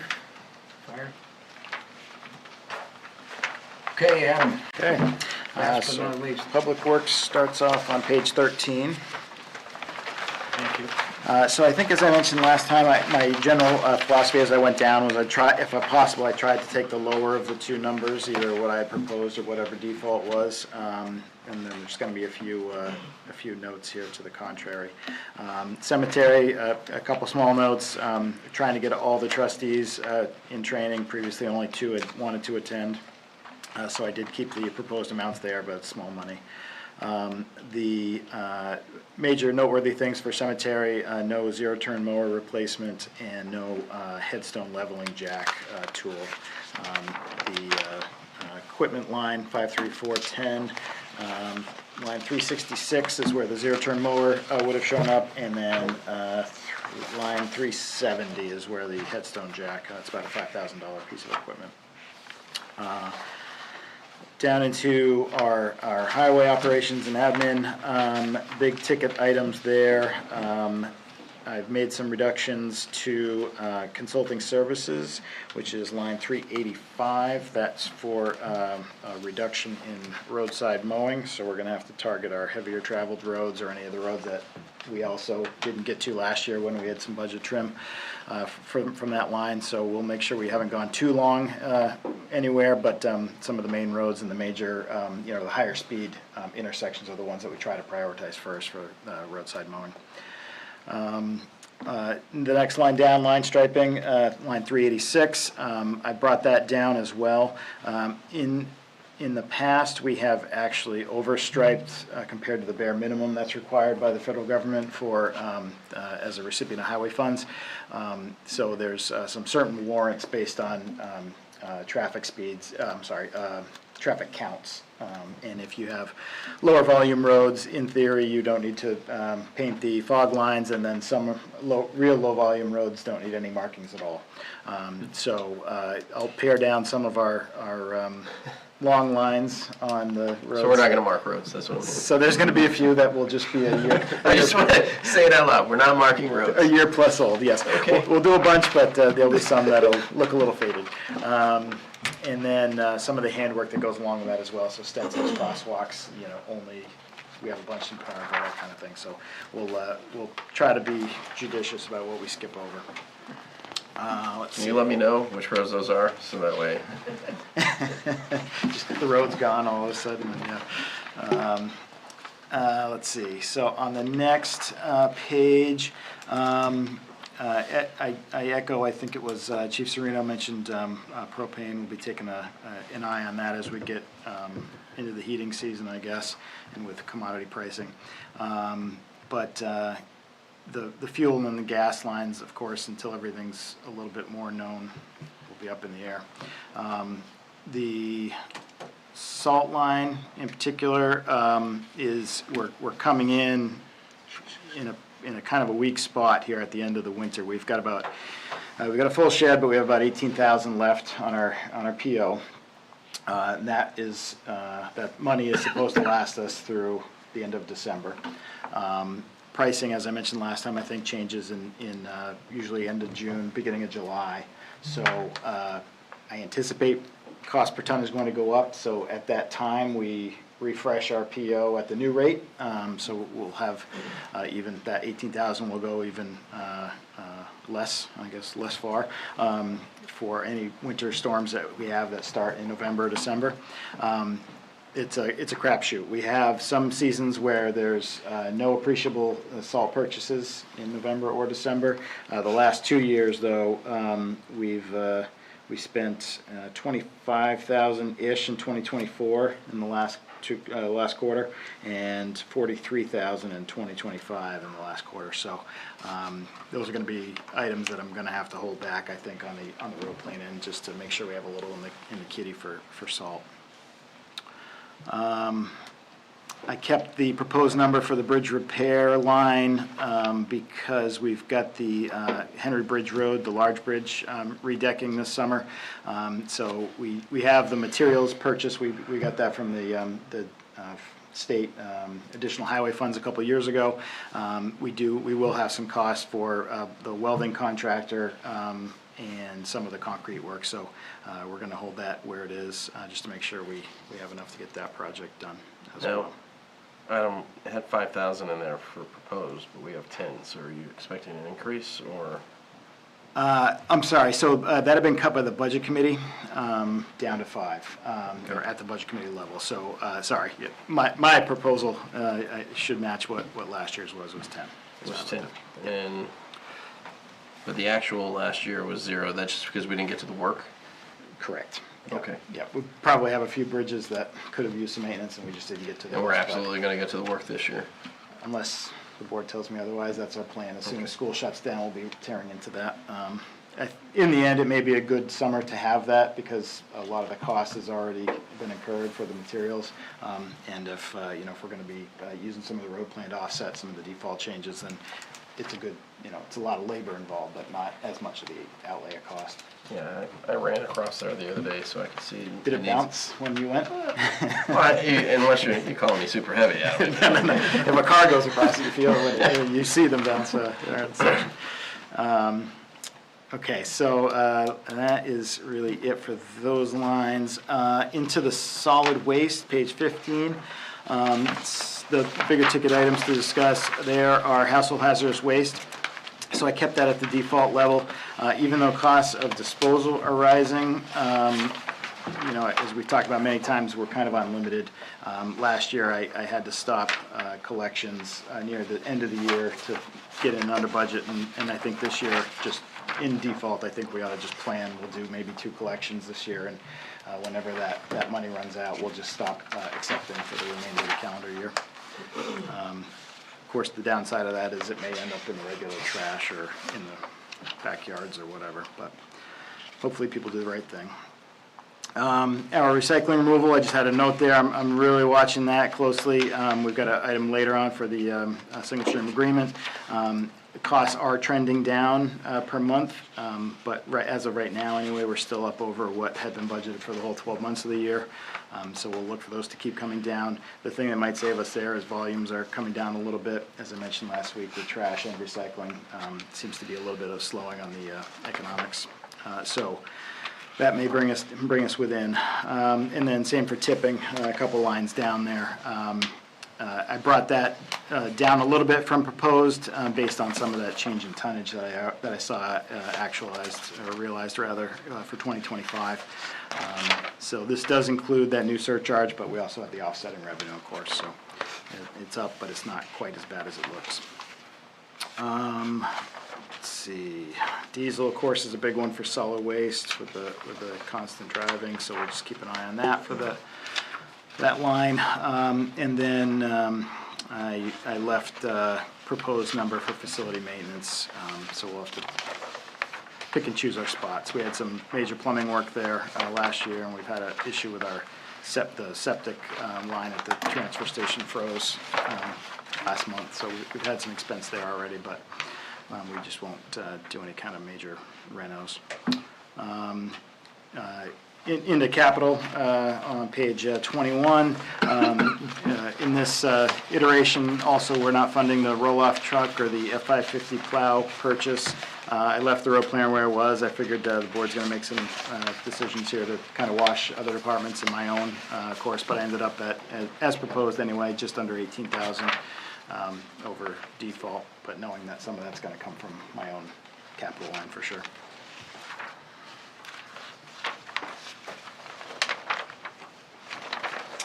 One more thing I guess I should mention, so just the items that we'll be watching, if I didn't hit on them as I came through.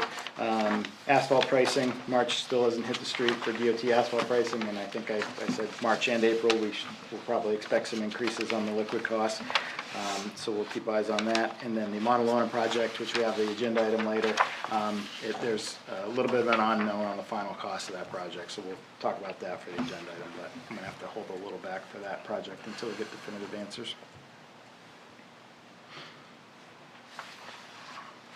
So I think, just to summarize, you see at the very bottom of page 21, where department heads have kind of whittled this down to, again, it's a bottom line budget, but right now we're just over about $100,000 over what that bottom line amount is. We need some direction from the board. Do we need to make adjustments in what we presented this evening, or our thoughts are, do you want to pull that out of really one or two buckets that are in your CIP budget? One, we did recommend that we purchase and outfit 2 of the 3 cruisers with a wait and see on the 3rd one. And then the thoughts are, for right now, that kind of that $98,243 would come out of reclamation. You know, while I do understand the voters vote came out heavily in favor of the $450,000, this still does leave DPW with, you know, just short of, or actually $1.5 million in reclamation if you move that 100,000 from there. And then I think we're probably going to be back in front of you every couple months, reporting on where we're tracking, and that might be an opportunity where you could throw some more back into reclamation. But I think we're trying to be safe now, especially with police, fire, and DPW with their overtime budgets, to kind of based on what they've seen for actual hours. So we don't have to reallocate yet, but we could say, sure? It would be helpful to departments for you to reallocate. I think what we have before you is a proposal to reallocate. I would recommend you pull it from reclamation from right now. I agree. The only question we have as department heads is, Adam touched on the F-550 and the solid waste roll-off truck. Does the board want to put those back in?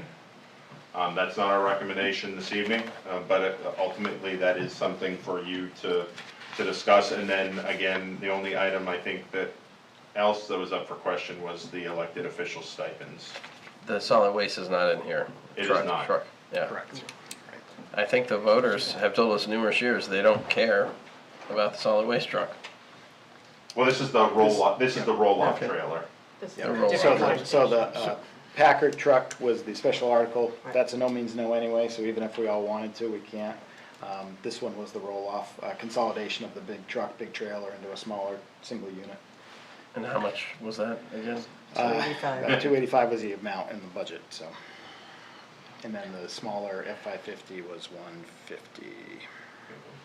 Can those stipends come out of the reclamation money?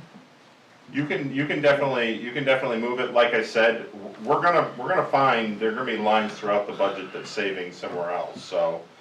But I think the biggest bucket that's available right now is to just reduce reclamation by, that 100,000 plus the stipends, because I think the stipends was like 7,000. I think it's more like 9 Was it 9? Okay. Yeah, once you add in, moderators. yep, so it was at 10. So you've got about 10,000 there. Again, it's a very important election year. And then as we go through it, I think you're gonna start getting reports from departments. Library will see what their paving project is gonna cost, that, they may have a shortfall there, they may have savings, that kind of thing. So if we took 100 out of the reclamation, 109, we'd still have almost $1.5 million for reclamation project, right? Yes. Which is $500,000 more than we had last year. Yes. So, okay, that's my preference. I agree. I agree. I'll make a motion. Good. I just wanted to also mention that when we were doing the budgeting process, when we got to that last day, that was our next cut. I mean, that was coming. There were people at the table that wanted that, but more of us kind of stopped at that point because we were trying not to get to a budget that would start cutting services, that would stop taking care of our roads as well as we should.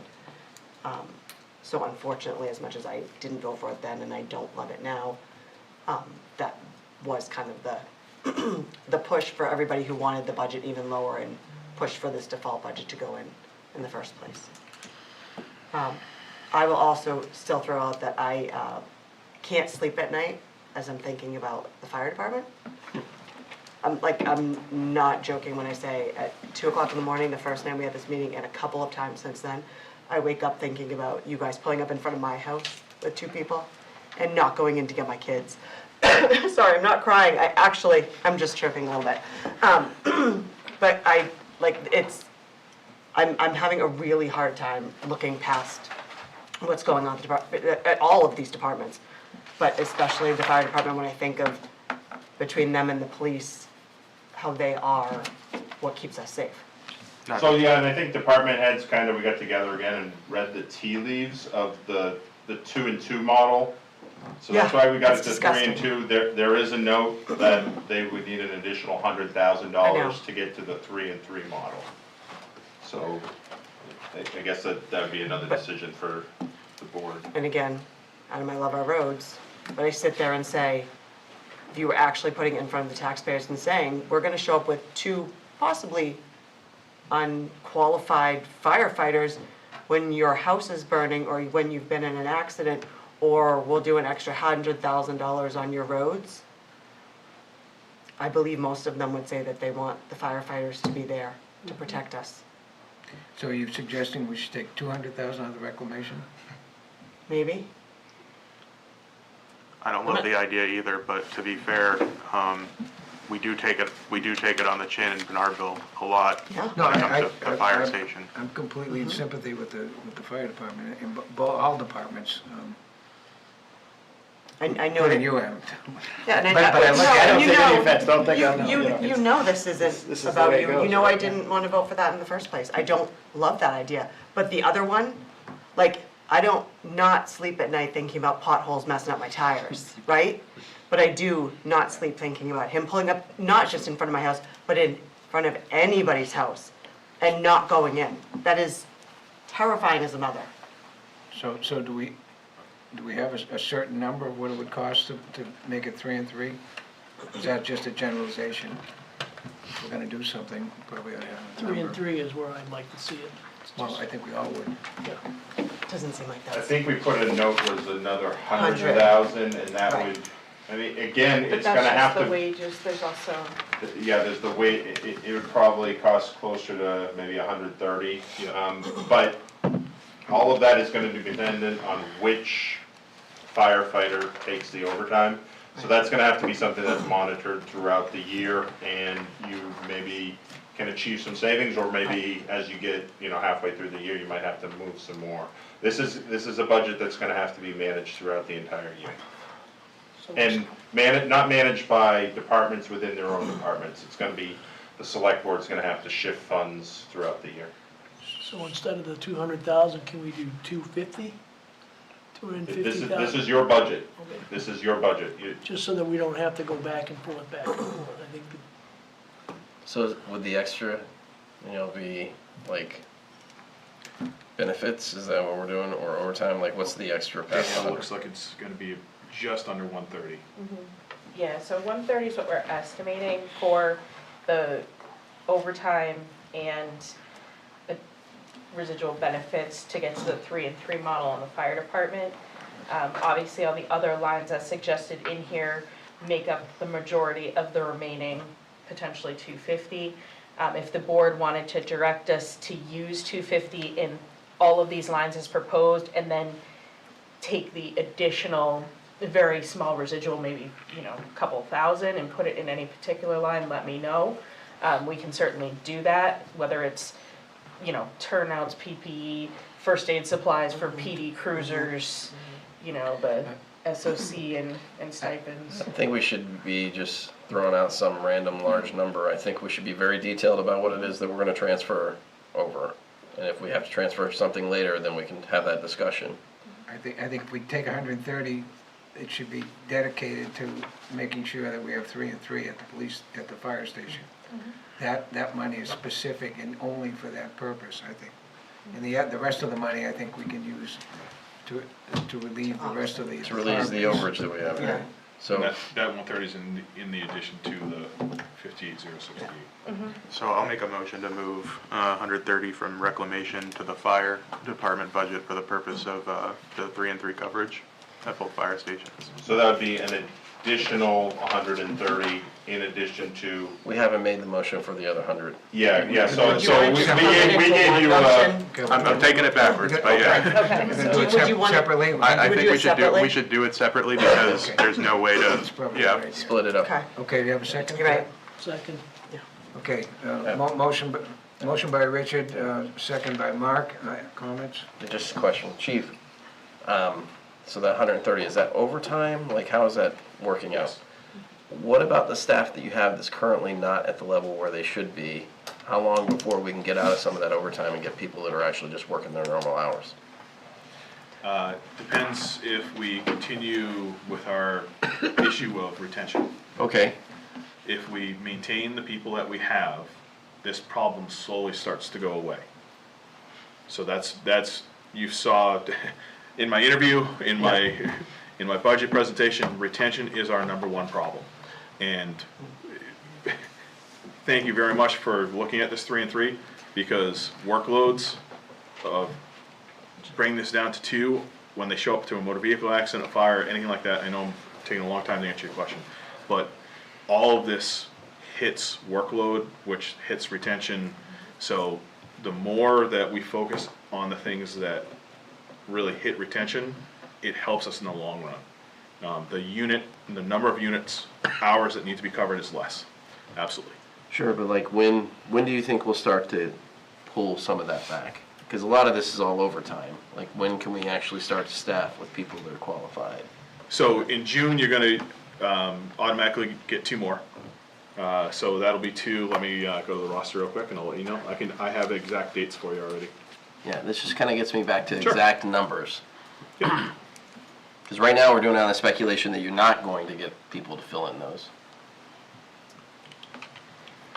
So my numbers include the 2 people for June. Okay, Because, so there's 2 things that I had to wait on it, and I don't mean like time wait, I mean like weighted, is because before July, we have those 2 outages, but then in July with the CBA, we have a slight increase in hours, wages, so then you also have an increase in your average overtime hours as well. So both those are weighted differently, but I did include that in my numbers. so the calculation includes when you start to pull people in. Correct. Okay, Yep. because otherwise it would be more. That's what I'm hearing. Correct. Okay, Yep. got it.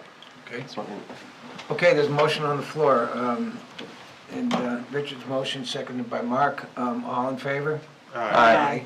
Opposed? Okay. How about a motion for the 100,000? Yeah, I'll make a motion, this is a, I guess, kind of technical one that I'll need to tap finance for, to take the 100,000 from reclamation and divide it across the shortfalls in the other departments. Second? Okay. Motion by Richard, second by Mark. Any further conversation? Everybody knows what we're doing? Okay, all in favor? Aye. Opposed? Ayes have it. And then I guess my last question was those elected official stipends. It's approximately 10,000. What we will do for your next meeting is bring you the actual budget transfer for you to approve, so you can see which lines have minuses, which lines have pluses, and what your revised budget will be. But I guess the last question is, what do you want to do with those elected official stipends? Well, we've never removed paying them, correct? Correct. So I guess I would ask for you to either take a vote to stop paying their stipends, or to, again, it would be a transfer, we'd have to tap out of the reclamation line. For how much? 9? It's gonna be 10,000 plus a little bit for, so we'll say 10,000 right now, with the final budget transfer being brought for you. The reclamation's gonna be, it's probably gonna be like, with your 2 earlier votes, and if you do vote to do this one, it's gonna be like 249 or 251. It's gonna be in that general ballpark. I think we need to know what we need to move over, Derek. Well, I've got, Yeah. okay, can you do that quick, Danielle? We did identify the stipend amount. Yes. It's $6,750 for supervisor checklist. The moderators is $2,700. So together, that's $9,450 plus the plus the FICA and Medicare. Plus the FICA Medicare for the SOC.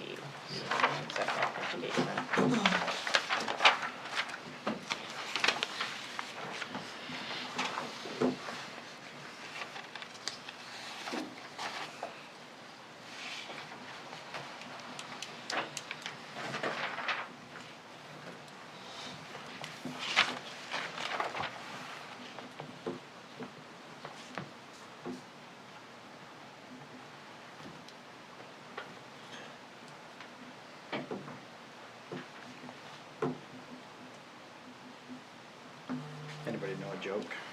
Okay. I feel bad. So in grand total, with the 130 for the fire department and the stipends with their associated benefits and the miscellaneous lines that were discussed tonight equaling 98,243, your grand total would be 238,210 from reclamation. So we need another 8,000, is that what you're saying? Yeah, so far. You need another $8,210. $8,210. Yes. I'll make a motion to move $8,210 from reclamation into the budget to cover the stipends for the supervisor of the checklist and the moderators. I'll second. Okay. Motion by Josh, second by Allison. Any further comments, questions? Okay, all in favor? Aye. Opposed? Abstain. One abstain. Mark abstained. So that gives us a good starting point. We will bring a revised budget to you at your next meeting with a request for a budget transfer to actually record what all these changes will be. And then we will come up with a reporting schedule where we can report with bi-monthly. I don't know if quarterly will work, but we'll figure out something to work with the board on that. Thank you all for an amazing job. Thank you. Sorry, Adam. Yeah. Comes to the territory, it's okay. Just line less roads. I mean, Just a big pinata. and if anybody steals your liner, Chief's not gonna be able to find it. True story. That's true.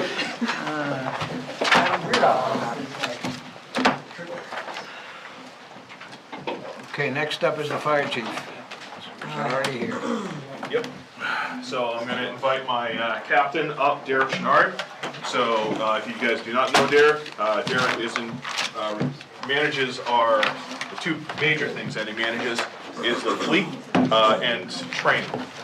So as you've already heard tonight, he is a very, very busy person. So you should have a letter from me in reference to the fire engine. So we will rely on the CIP, the Capital Improvement Plan, to guide replacement of major apparatus, including fire engines. This plan is essential for ensuring firefighter safety, maintaining uninterrupted emergency response capabilities, and managing significant capital cost responsibility. Well-maintained CIP reduces maintenance expenses, minimizes the risk of those critical failures. You guys get the picture on that. The bullet points are going to be that we aim for a fire engine life of 18 years. That is, I just want to make a special note for everybody to pay attention to tonight, is that is based off of our CIP right now is based off of a 2-year build time. We're now looking at a minimum of 31 months. 31 months. At a minimum, I'm not aware of any departments that are actually receiving it in that time, so we're looking at 3 to 4 years for that replacement. So just keep that in mind as we go through. So relevant standards apply. So I am referencing NFPA 1910 and the various ISO formulas that go into your insurance ratings, especially a little bit more important for our commercial and industry partners. So there we say a maximum life for a frontline engine is 15 years and absolute maximum of 20 years. And then additionally, and that moves back to a reserve piece, additionally, engines 25 years cannot be certified even if you put all the money into them to maintaining the pumps and everything like that. They cannot be certified after 25 years. And if we purchase this engine, this year, that's exactly where this engine is going to be, if we can keep it alive that long.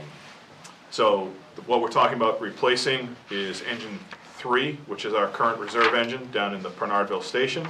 That is a 2005 fire engine scheduled for replacement. I talked about the 4 to 5 year, and 25 years. So that is that piece of it as far as the CIP goes. One of the other things is we're talking about a very expensive piece of apparatus here. The CIP budget for this, we had planned for 1.1. Cap will go into more details in it. Unfortunately, basically the same truck that we have down in Bernardville running first due, I believe is 1.34, something like that. Yeah, so 1.3, so they did have to make some very difficult cuts to that, and he'll be going over that. The one thing that I did talk with a couple of the budget committee members on, as well as some of the board, is the town used to do prepayments. I'm actually recommending against that. Prepayments mean you pay the entire amount now? Correct. So typically, depending upon the apparatus, ambulance versus engine, specifically for engines, is we would see a cost savings between $70,000 and $80,000 for that. If we actually leave the money in our CRF, which is gaining about 4% annually, that's $40,000 a year that we gain in savings interest. And then it also compounds with everything else that's in there. Yeah. But even if we just look at the 1.1, we're saving more. We're making more money than we're Earning actually more than saving. you'd save. Correct. Yeah. And when we talk, and Derek did a phenomenal job with the CRF this year to show that it's not solvent right now for the next piece. This extra $40,000 would be significant and would help us reduce how much we would have to ask for an increase in the CRF in order for it to be solvent, if that makes sense. Yeah. In the motion tonight, just because I want Derek to be able to talk all at once and I don't have to come back to me, is one of the things that you're going to see in there is I'm asking for permission not only for us to release the specification, but also once we get that specification is allow me to negotiate with the vendors and stuff like that on a contract. I have been able to talk with some briefly, and it looks like we may actually be able to get the best of both worlds, is because of the backlog, and you've already heard me talk about that whole rigmarole, is that we actually may be able to go ahead and do both. Is we may be able to, in year 3, we may actually be able to do a prepayment and still maybe not get $80,000, but maybe see a $60,000 or $70,000 savings for that. There's that possibility, but I need that ability to negotiate that contract. Not so much the specifications, but the actual contract. The financial terms. Correct, yes, sir. So, any questions on that type of stuff before I turn it over to him? So can you use that money for other things in the mean, so It would remain in CRF. even if an emergency came up or something like that, there's nothing to make sure that it stays there, is there? I mean, is it required Derek to can keep answer it that there?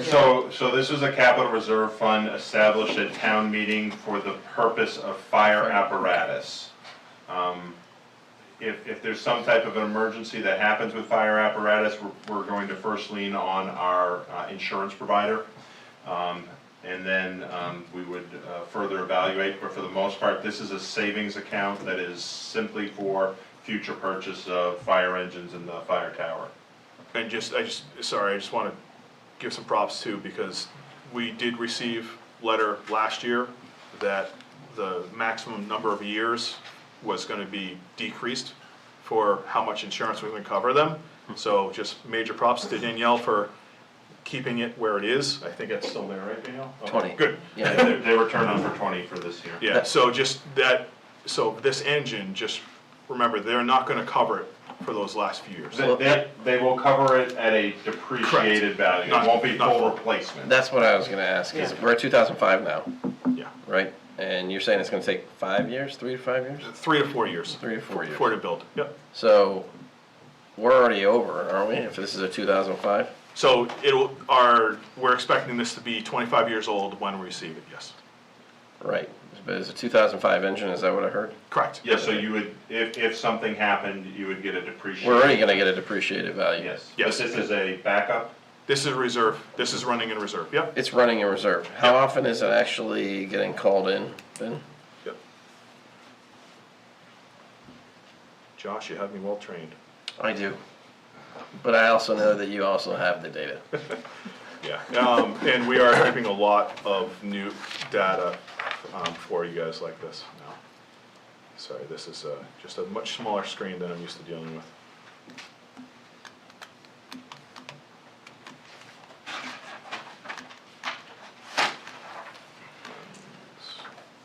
So it all depends on an average year that it does not go down. Yep. Emergency calls, it's running on approximately 40. And then depending upon the outage time of engine 1 or engine 2, it fills into those spots. The other thing that we use this for is we use this for our CDL driving and exams that the captain has to deal with, as well as things like taking care of water going over roadways like we saw last week. So will this go into the primary position once it comes into play? Or? So, correct. So what we do now is we're trying to set this up in all of our apparatus, that the newest apparatus comes in and runs in those first 2 positions. So although so the reserve engine is always going to be engine 3.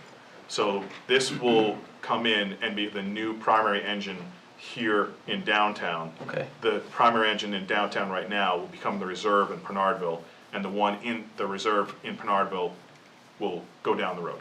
Okay. Why, if it's taking us this long to get the engines, why aren't we trying to put in the order a couple of years ahead of time to make sure that we're staying on top of the?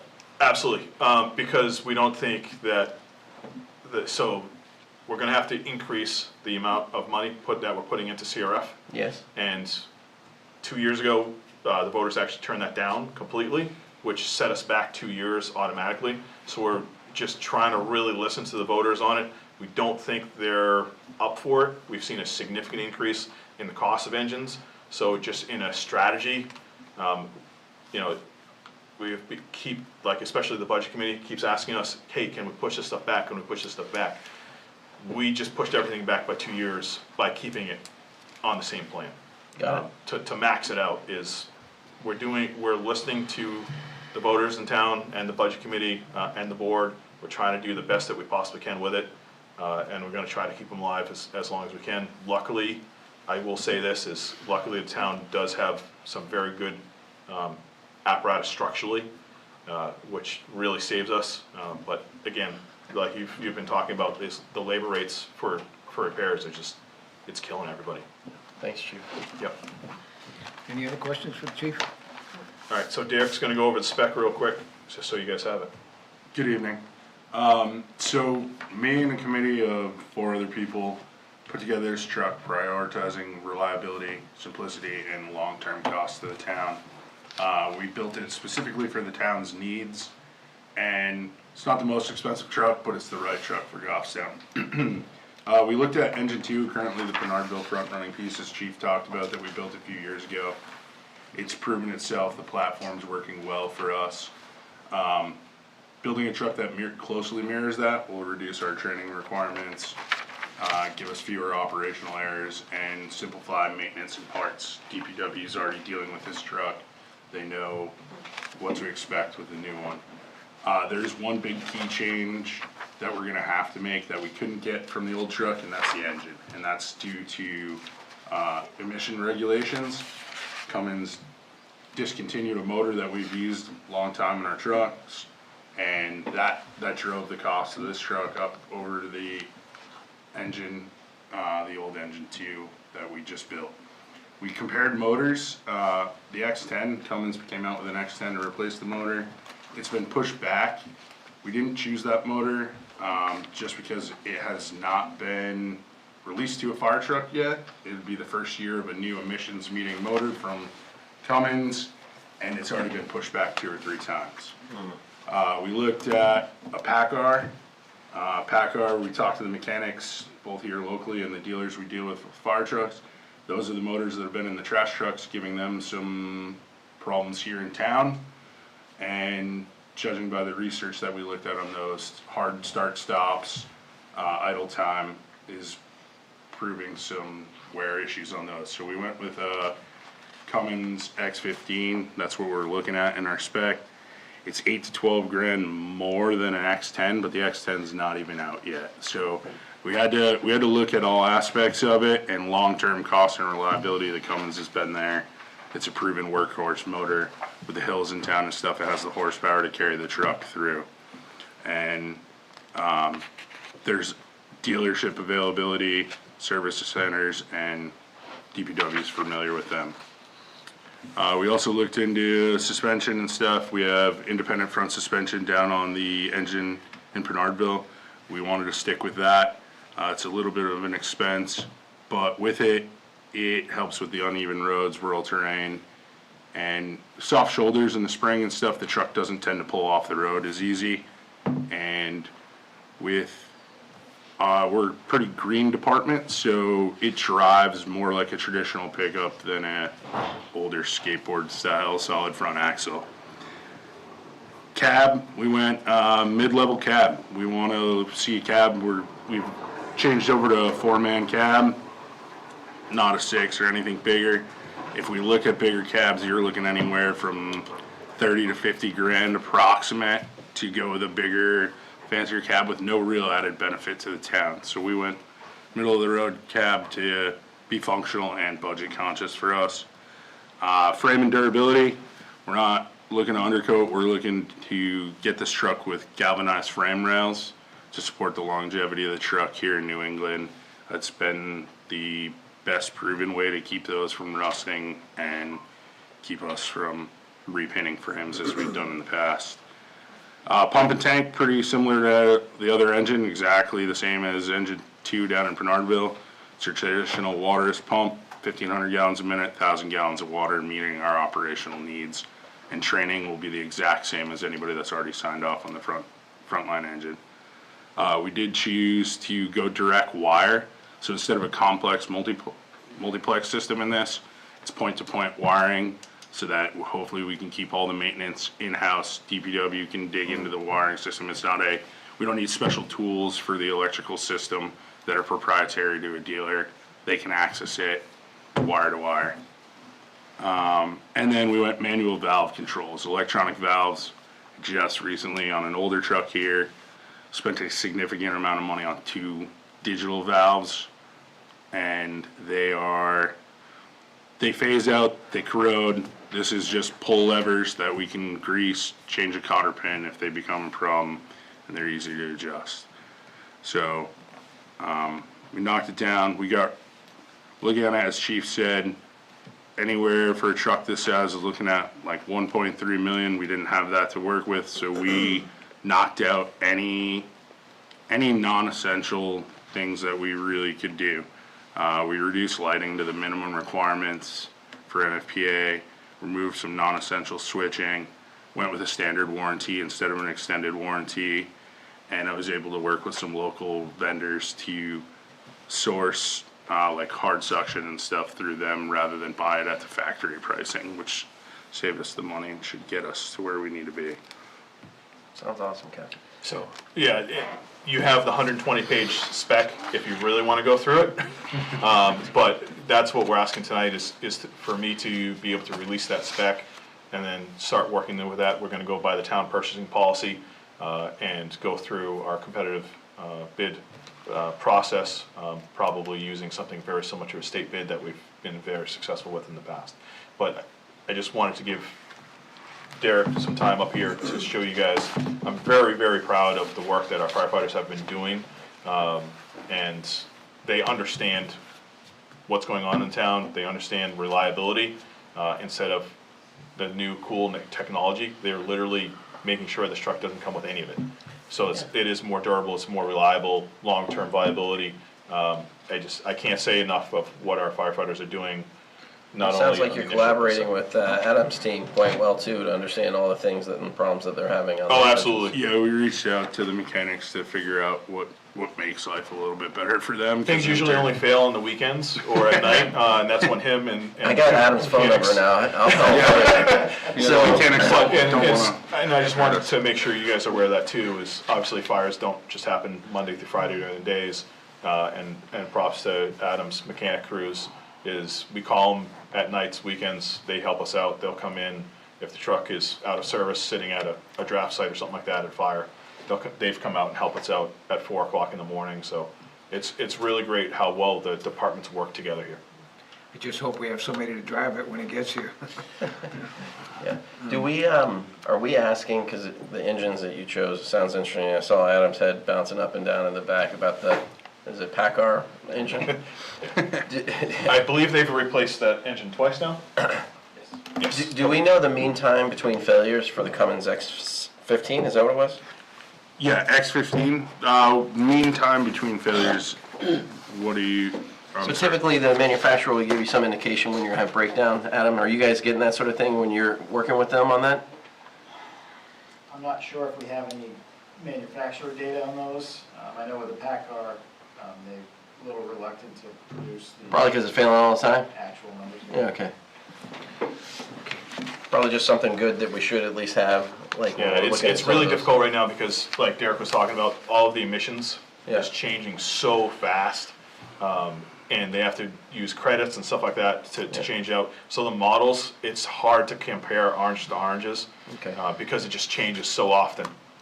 All right, cool, awesome. Okay, I think everybody okay? I'll take a motion. I'll make a motion to direct the fire chief to submit an approved fire engine specification for proposal in accordance with the town's purchasing policy and to give the chief negotiation pre-purchase terms as discussed, and to obtain the best deal possible and make the town the most money possible off its investment. That's my plan. Yep, second. Motion by Josh, second by Mark. Any more comments? Not, all in favor? Aye. Opposed? Abstained? Okay, Thank you. Thank you both. Thank you. thank you.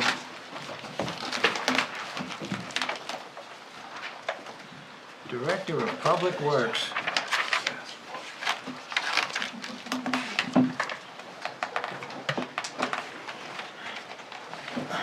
Again. I'm gonna catch up with the fire chief before they get too far down the road on that. Order, the DES just updated the New Hampshire Clean Diesel program. I don't believe his truck is gonna qualify for the mileage usage. I think they want like 7,000 miles the 2 previous years, but it is old enough to qualify, so I'll check with him and make sure. He's shaking his head behind you. by the Yeah, way. we He's did listening. check, and Oh, you it does did? not qualify. All right, sorry. Yep.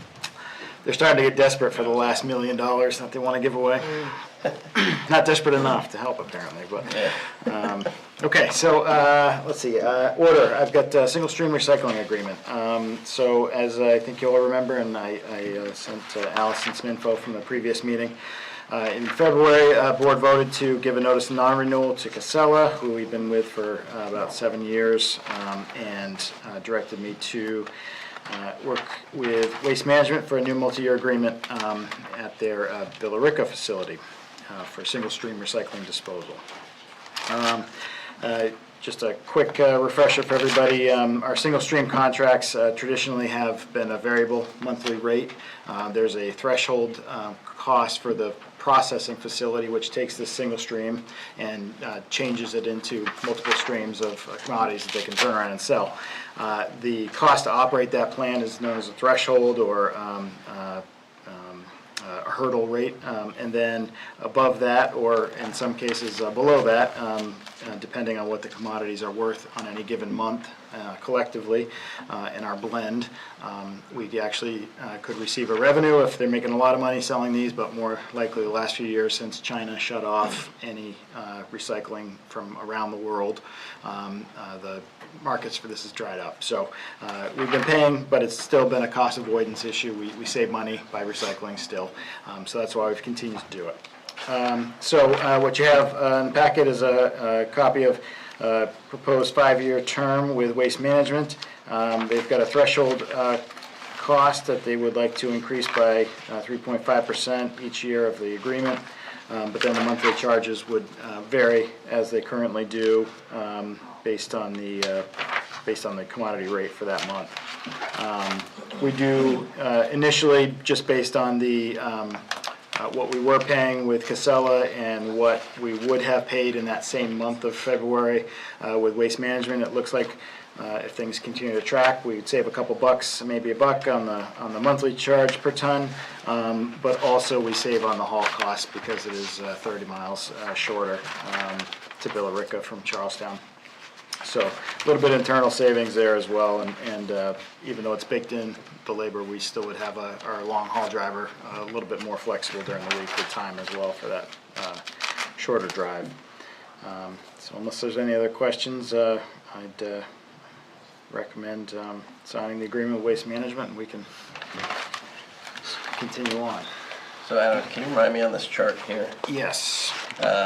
This is the price we pay? Yes. Okay, and it looks like it's trending down.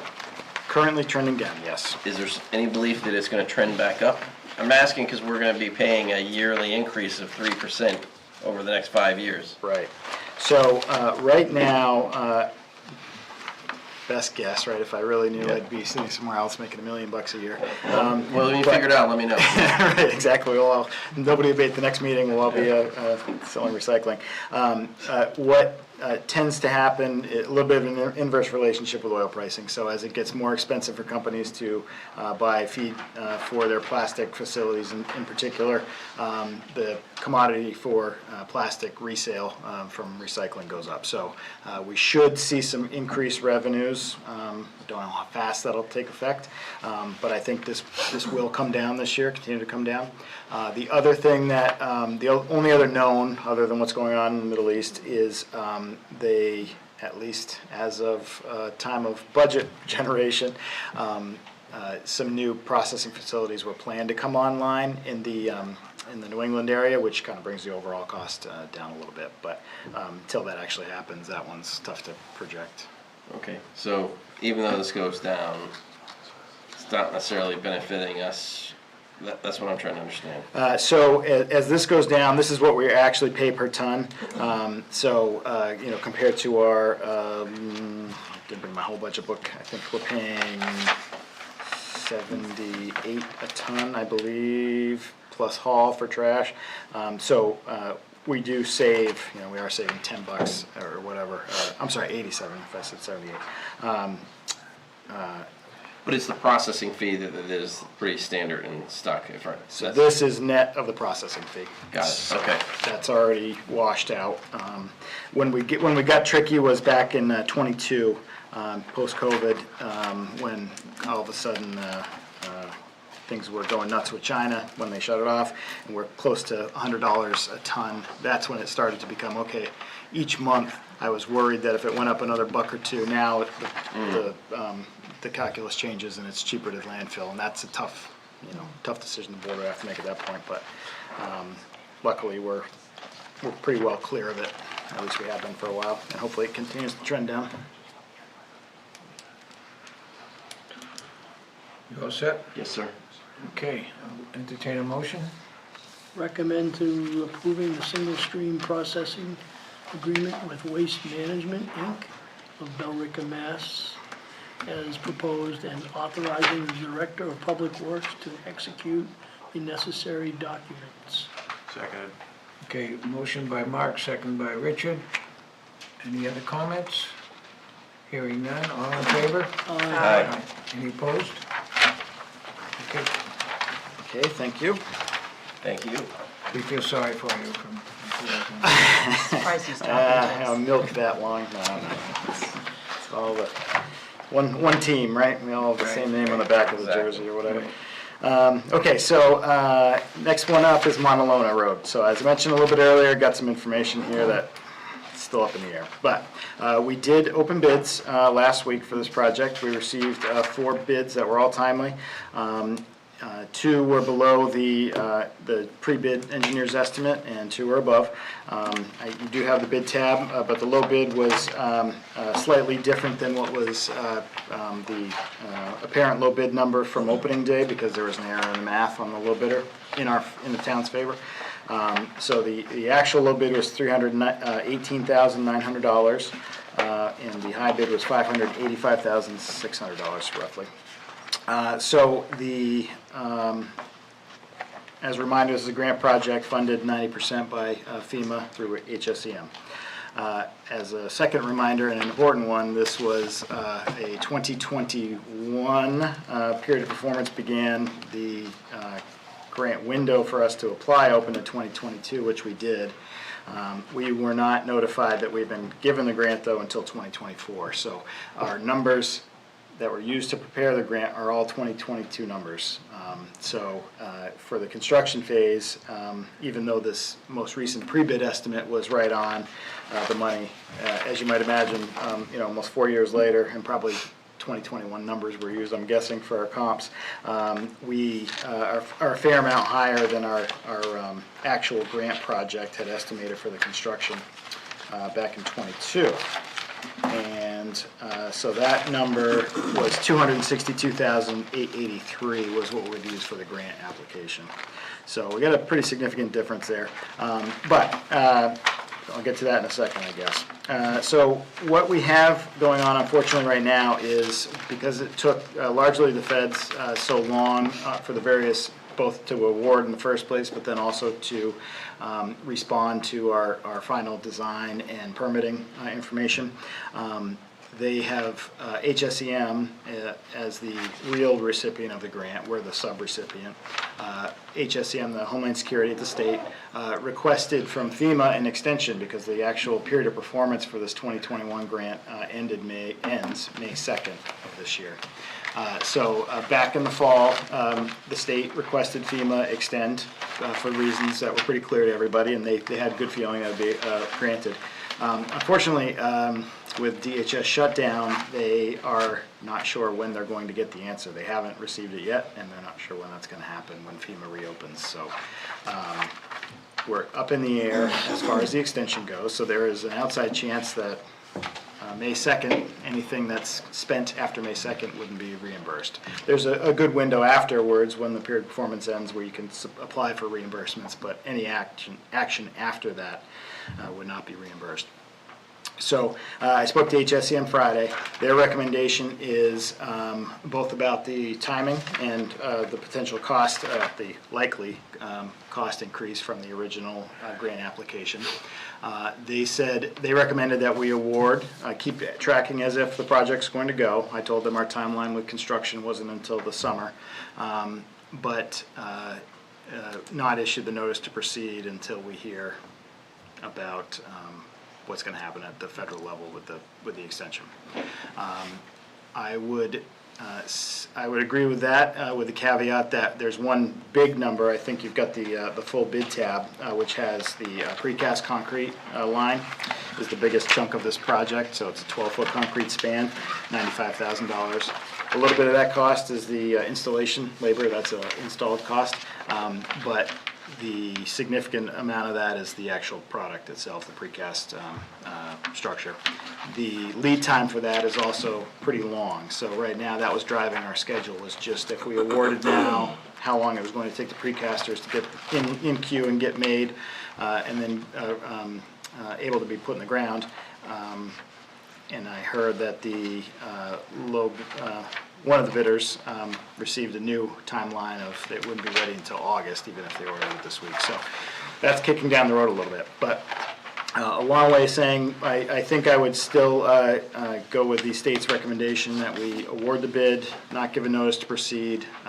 If a couple weeks go by and we're still not hearing, I think what I'll probably come back to you with is a modified notice to proceed where we order the precast structure. That way we know we're going to get 90% of that reimbursed, and then we'll just play the game with FEMA until the actual period of performance ends. If we hopefully they're reopened by then and they'll make a decision. But that's the best I can say at this point, since we have an undefined ending. So we will be on the hook for $34,663.24. Of the construction portion of the, yep. Under the grant. Under the grant. Under the grant. If we get to that point. And that's where accounted for in here already? In the, what do you, so that is gonna be part of the, our drainage maintenance line is gonna be the primary funding. Where was that again, Adam? Don't have the line right in front of me, but it's gonna be, at the bottom of the, probably page 13, I believe I was. And it's either gonna be at the bottom of page 13 or near. Drain repairs. Drain repairs, yeah. Line 404 on page 14. Thank you, Derek. He's got $85,000 in that line, so line 404.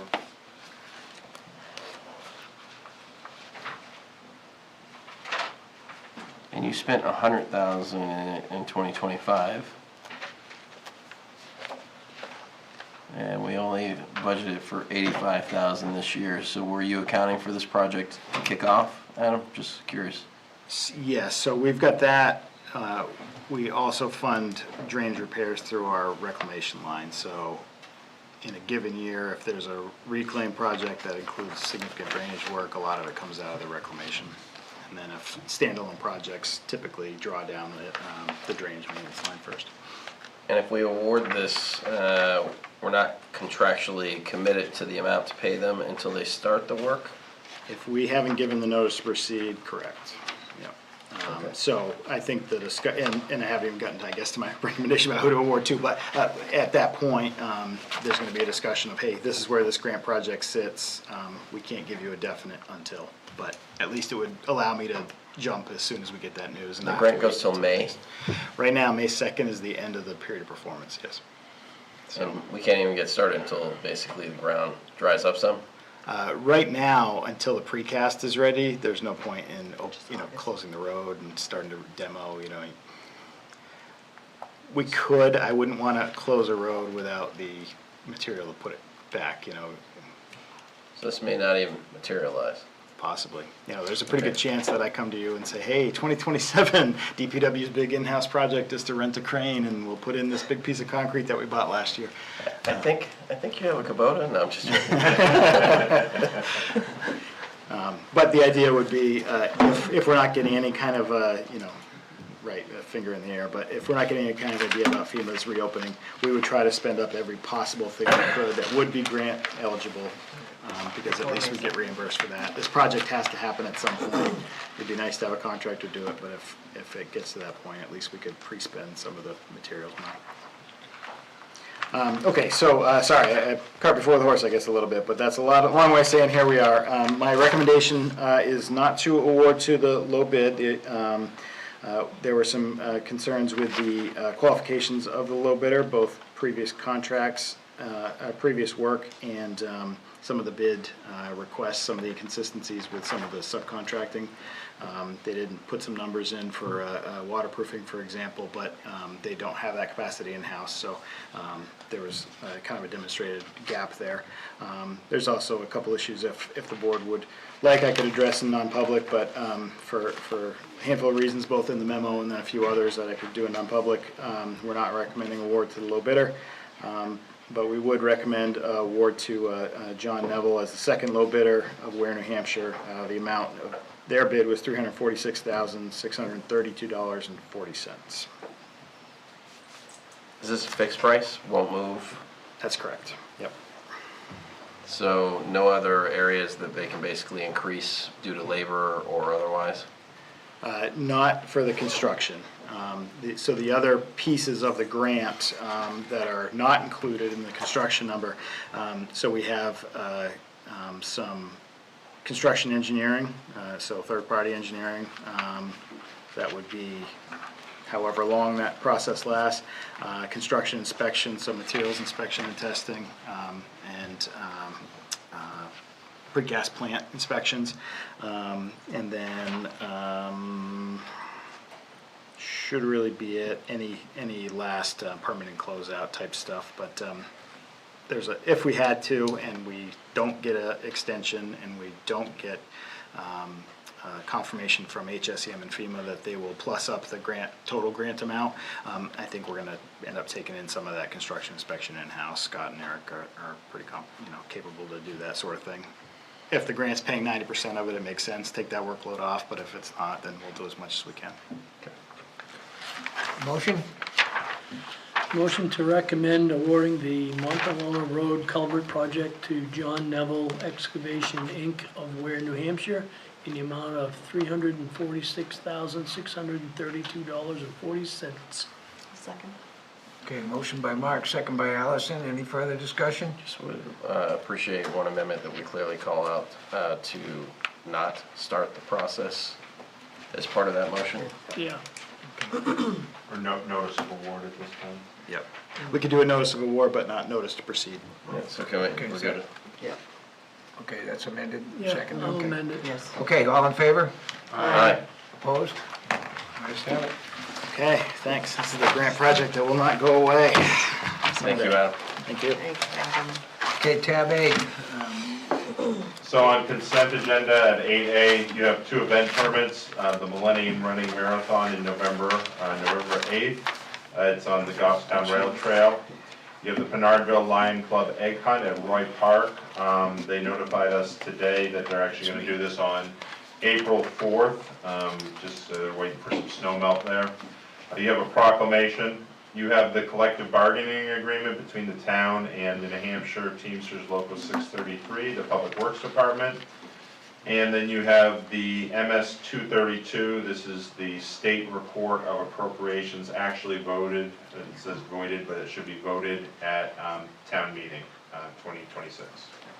Motion? Motion to approve the consensus agenda as presented this evening. Second. Okay, motion by Mark, seconded by Richard. Any other discussion? All in favor? Aye. Opposed?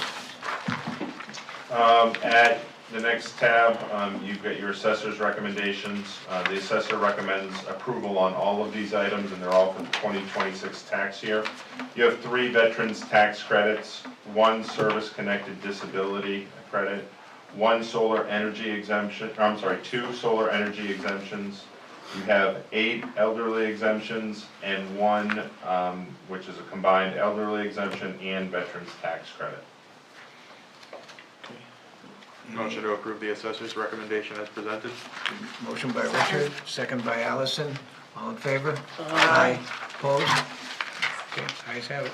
At tab 8C, the Goffstown Public Library Board of Trustees met last week and made a recommendation that the board appoint Kathy Coughlin as an alternate member. This is a one-year term under state law, so I need a recommended motion there. Motion to appoint Kathy Coughlin as an alternate member to the Goffstown Public Library Board of Trustees with term expiring March 31st, 2027. Yep, Second. Is that, yep? you can have it. Motion by Richard, second by Allison. I don't know Mark's lingo yet, I've gotta figure it out. Yeah, you You'll gotta learn get it. That's where the grunts come from. Go ahead. All in favor? Aye. Opposed? Ayes have it. At tab 8D, you have two requests for appointments. The tax collector needs to be appointed annually, and we need to do that before April 1st. So we are recommending that tax collector Stephanie Bowden be reappointed for a term expiring March 31st, 2027. I'll make a motion to reappoint Stephanie Bowden as the tax collector for a term expiring March 31st, 2027. Second. Motion by Josh, second by Allison. All in favor? Aye. Aye. And she's doing an awesome job. Okay. Absolutely. And the second page, you have a request, you have a request here to appoint the deputy tax collector. The tax collector recommends reappointing deputy tax collector Lynn Pooler for a term expiring March 31st, 2027. She is the sewer assistant, so she's very well versed in the munis system. Yep. Make a motion to reappoint Lynn Pooler as the deputy tax collector for the term expiring March 31st, 2027. Yep, Motion by Josh, second by Mark. All in favor? Aye. Opposed? Ayes have it. At tab 8E, you have two memos from the finance director. The first is for the $350,000 deposit into the fire department apparatus capital reserve fund from unassigned fund balance as voted at town meeting. Make a motion to approve the deposit of $350,000 to the fire department apparatus capital reserve fund and direct the treasurer to pay said funds from the unassigned fund balance as voted, and motion for the select board chair to sign the deposit voucher. Seconded. Okay, motion by Josh, second by Richard. Any further discussion?